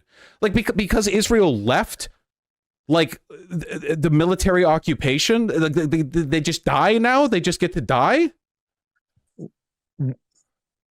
They chose Hamas. They chose Hamas. I'm choosing to end the call. Of the water. Nice. What a monster, dude. You're trying to explain why we should support U.S. imperialism. No, I just said that I support Ukraine in this war because they don't want to be invaded by Russia. Because they are a puppet of the U.S. government. They have been a puppet of the U.S. government since 2014. Sure.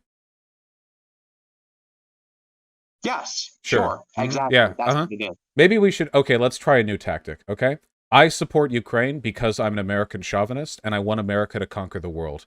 I believe America is true socialism. The founding fathers, with their constitution, enshrined socialism into the law of the land. And I think that you're a fascist, and I think that you're a revisionist. And yeah, we're going to do global American socialism. Oh, I'm the revisionist. Unironically, yes. You're actually the most revisionist human in existence. There's nobody more revisionist than you. Revisionism doesn't exist. That's first off, okay? Wait, what did you just say? Yeah, revisionism is not a thing.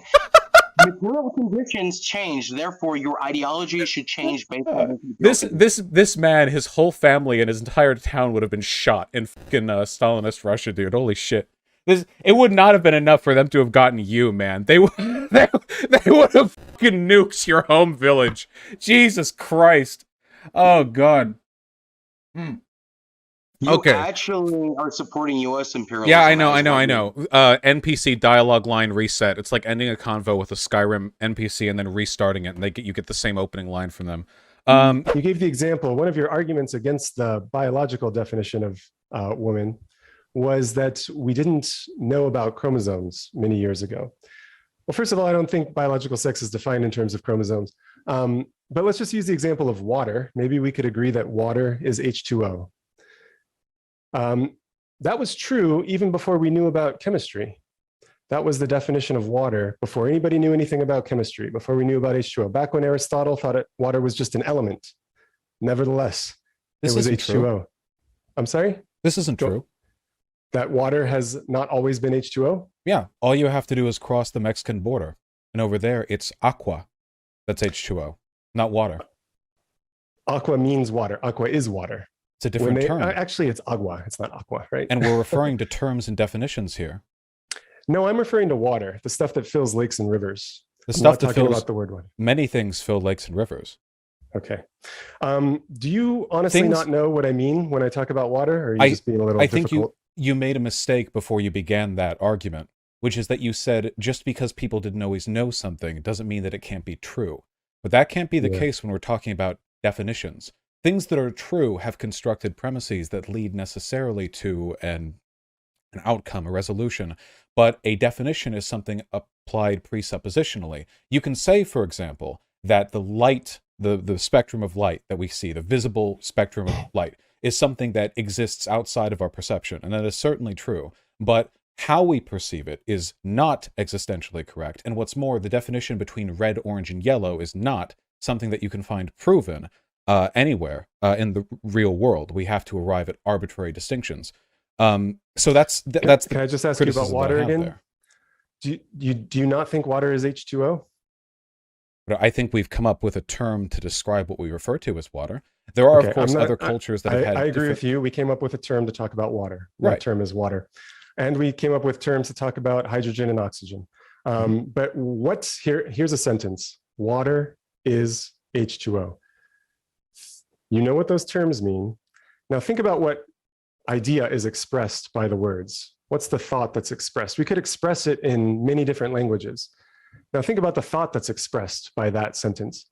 That's true, isn't it? The thought that is expressed by the sentences. Water is H2O. What do you think?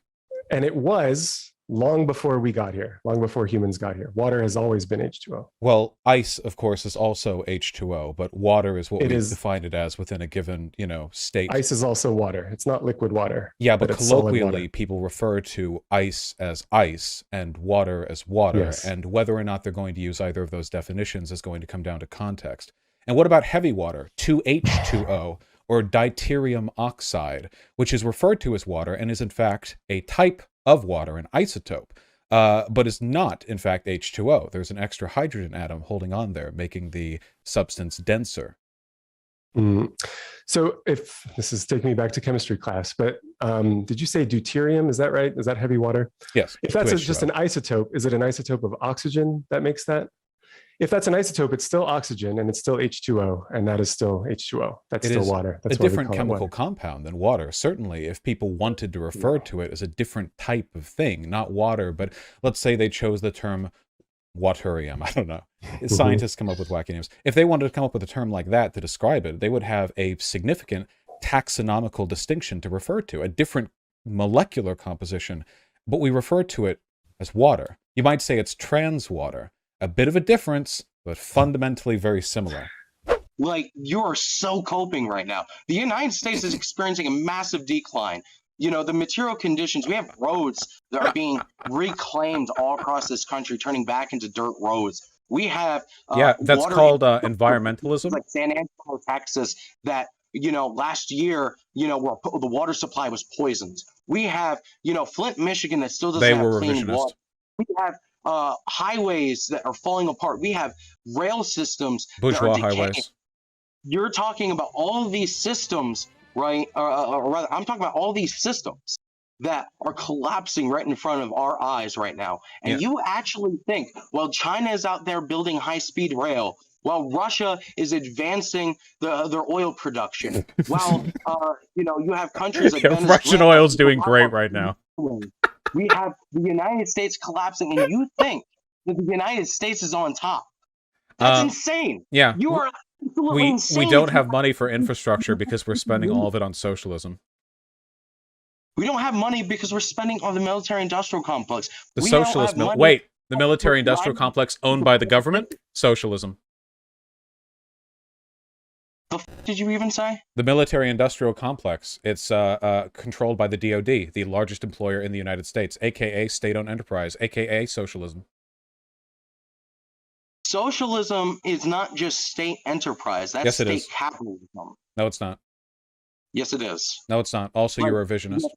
Right into the future, they can absolutely protest. And my point was that well, no. These laws would have denied them the ability to protest, and they were already gunning down protesters.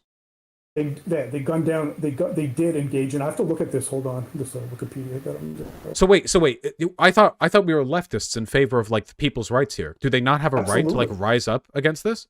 Yeah, they do, absolutely. I'm talking about actually the elements, in Ukraine, which tended to be responsible for the violent acts of against the government. And if you compared the West backing protests against this to Russia arming paramilitary groups that have essentially engaged in soft secession in East Ukraine.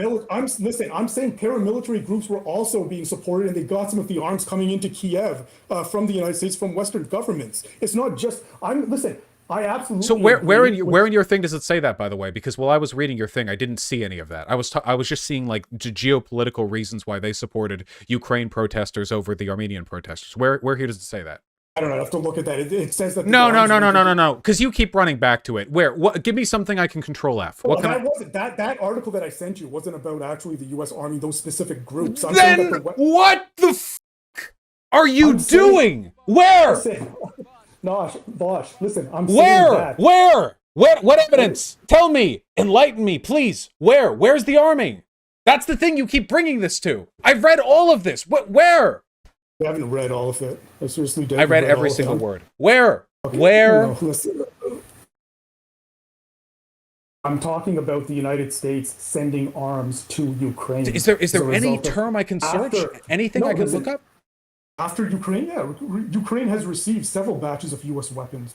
I'm aware of that. What about you're saying we sent them weapons to support military action against this leader? Can you give me no, listen. After those elements actually overthrew the government, after he had to actually flee to Moscow, the United States stepped up arming of the Ukraine. So you were lying. You were lying. I'm not lying. You explicitly said we gave them arms to overthrow their president. What, we did it after? I'm saying the government was overthrown illegally, right? And the US I don't care. Wait, law? What are you, a liberal? Jesus Christ! What? Law! Law!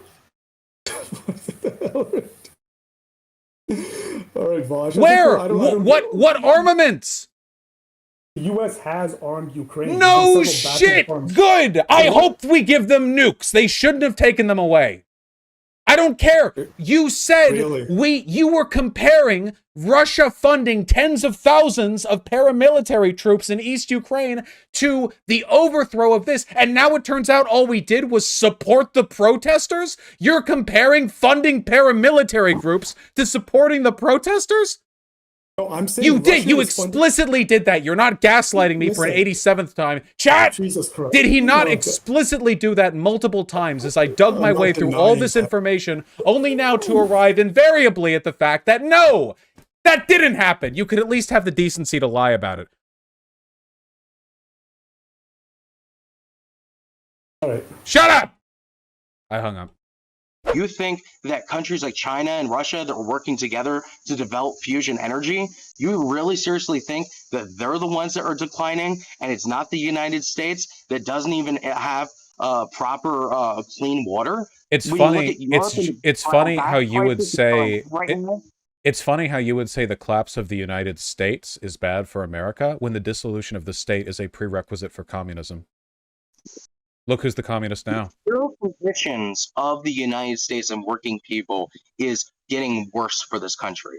I don't want working people in this country to suffer. I want a government that actually represents working people and not multinational corporations. The very exact thing that you say that you support because you're supposedly some sort of socialist. No, right? we need the multinational corporations to take the wealth back that's been extracted from the West.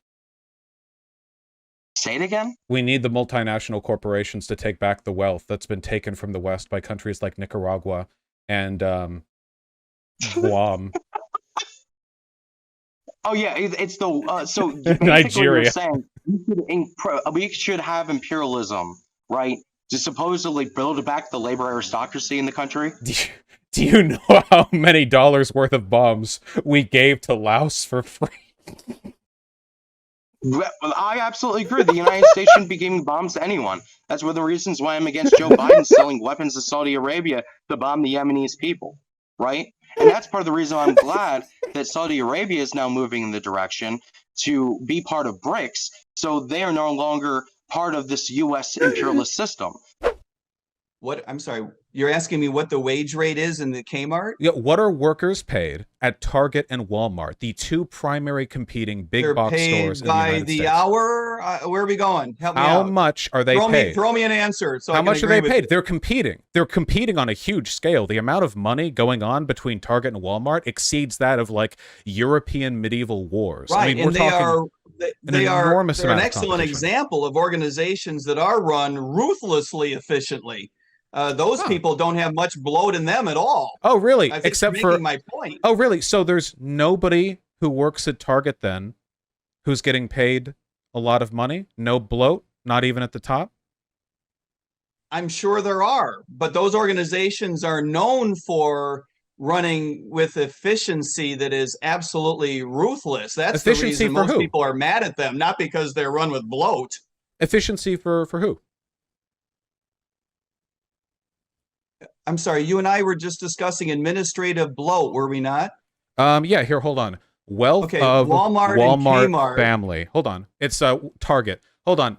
The Target. Walton family fortune is broken down as such. 66.9 billion, 66 billion.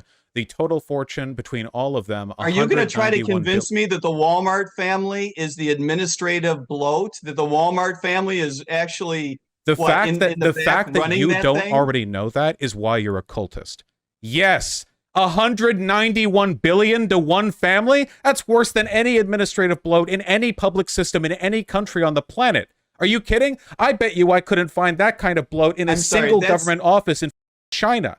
Jesus Christ. I see how you win 191 your arguments. You billion? change the definition of No, your because no, that's you. terms as No, no, no. go. This is why you're religious. Because to you, bloat can only mean wasting money on anything but the people who own it. In your mind, bloat can only be when the working man gets more. Bloat can only mean the inefficiency that You're occurs the one who when said workers that get bloat paid was more. money going to the administrators of the schools. Yeah, I didn't and say that. that's I was bloat. working with your definition. What is bloat to you, if not an enormous amount of money being concentrated in a tiny place while all the people who work at Walmart are on food stamps?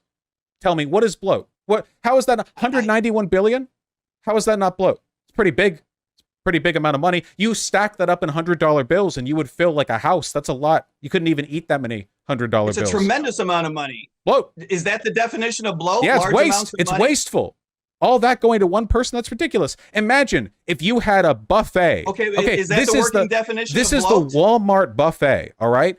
Now we're going to rationally distribute the food we have in these plates. All right, everyone gets exactly one Frito chip. Okay, everyone gets one little Dorito. Okay, and now we're going to build a warehouse to fill entirely with caviar, so one family can stare at it and rub their bellies appreciatively. Is this rational to you? I'm sorry, I thought we were talking about bloat. I am. They're going to get very bloated if they ever ate all that caviar, which they won't because it's too much for one family, which is kind of my point. Communist and Socialist Party of America was at its height, right? No, it was at its height during the 1930s and 1940s, coming out of the Great Depression. The largest That party is in the when- United States today is a communist party. When the labor aristocracy is weak, that is when the United States has strong like class tendencies within the country. If you think class consciousness is at an all-time low in the U.S., then how did Biden win with record high votes in 2020? Are you seriously suggesting that Joe Biden was a vote of class consciousness? Are you suggesting he wasn't? Yes, absolutely I am. That is not a class conscious vote. People voted for Joe Biden because they were sick of Donald Trump. That was it. The vote for Joe Biden was a victory for the working class over the liberal reactionaries who supported Donald Trump. Were only China and India capable of following in our footsteps? If Russia could, they wouldn't be in the quagmire they're in right now, as the glorious socialist vanguard of Ukraine pushes back their weak and inept invasion attempts. As our socialist HIMARS rain down thermokinetic bombs on your ammo depots. Yeah, let's be very clear. Ukraine bans socialist and communist parties. How could they possibly be a glorious vanguard of a country that are literally banning and killing communists? They're not killing any communists. Yeah, they are. No, they're not. They've killed communists. They've killed Roma people. They've killed Russians. They've dared to kill Ukrainian citizens that just happen to be more on the side of Russia than Ukraine. No, they haven't. They've slaughtered so many freaking people. Yes, they have. No, and Ukraine has not killed a single person. Okay, clearly all Russian casualties have been due to friendly fire, such as the ineptitude of the fake socialist, bourgeois capitalist state of Russia. The oligarchs have not trained their men well. The character of you right now, which is pretty funny, because you're not having an intellectually honest conversation with me right now. What you're doing is creating the most sarcastic points that you don't actually even believe in the first place to try to argue against my position at this point. That's all you're doing. I'm just trying to match the tone. It's something autistic people do when they're in mixed company. I'm just trying to match the level of retardation present in this conversation so that we can communicate on the same level.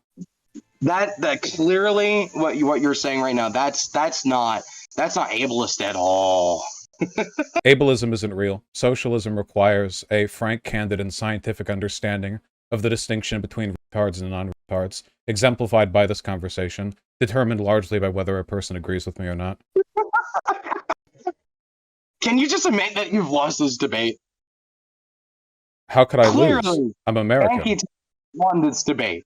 The Red Phoenix is rising. We have defeated Vaush. This character can't bring an argument against us. It is clear to me that the Yankee Tankee has won. We are victorious! Solidarity, comrades!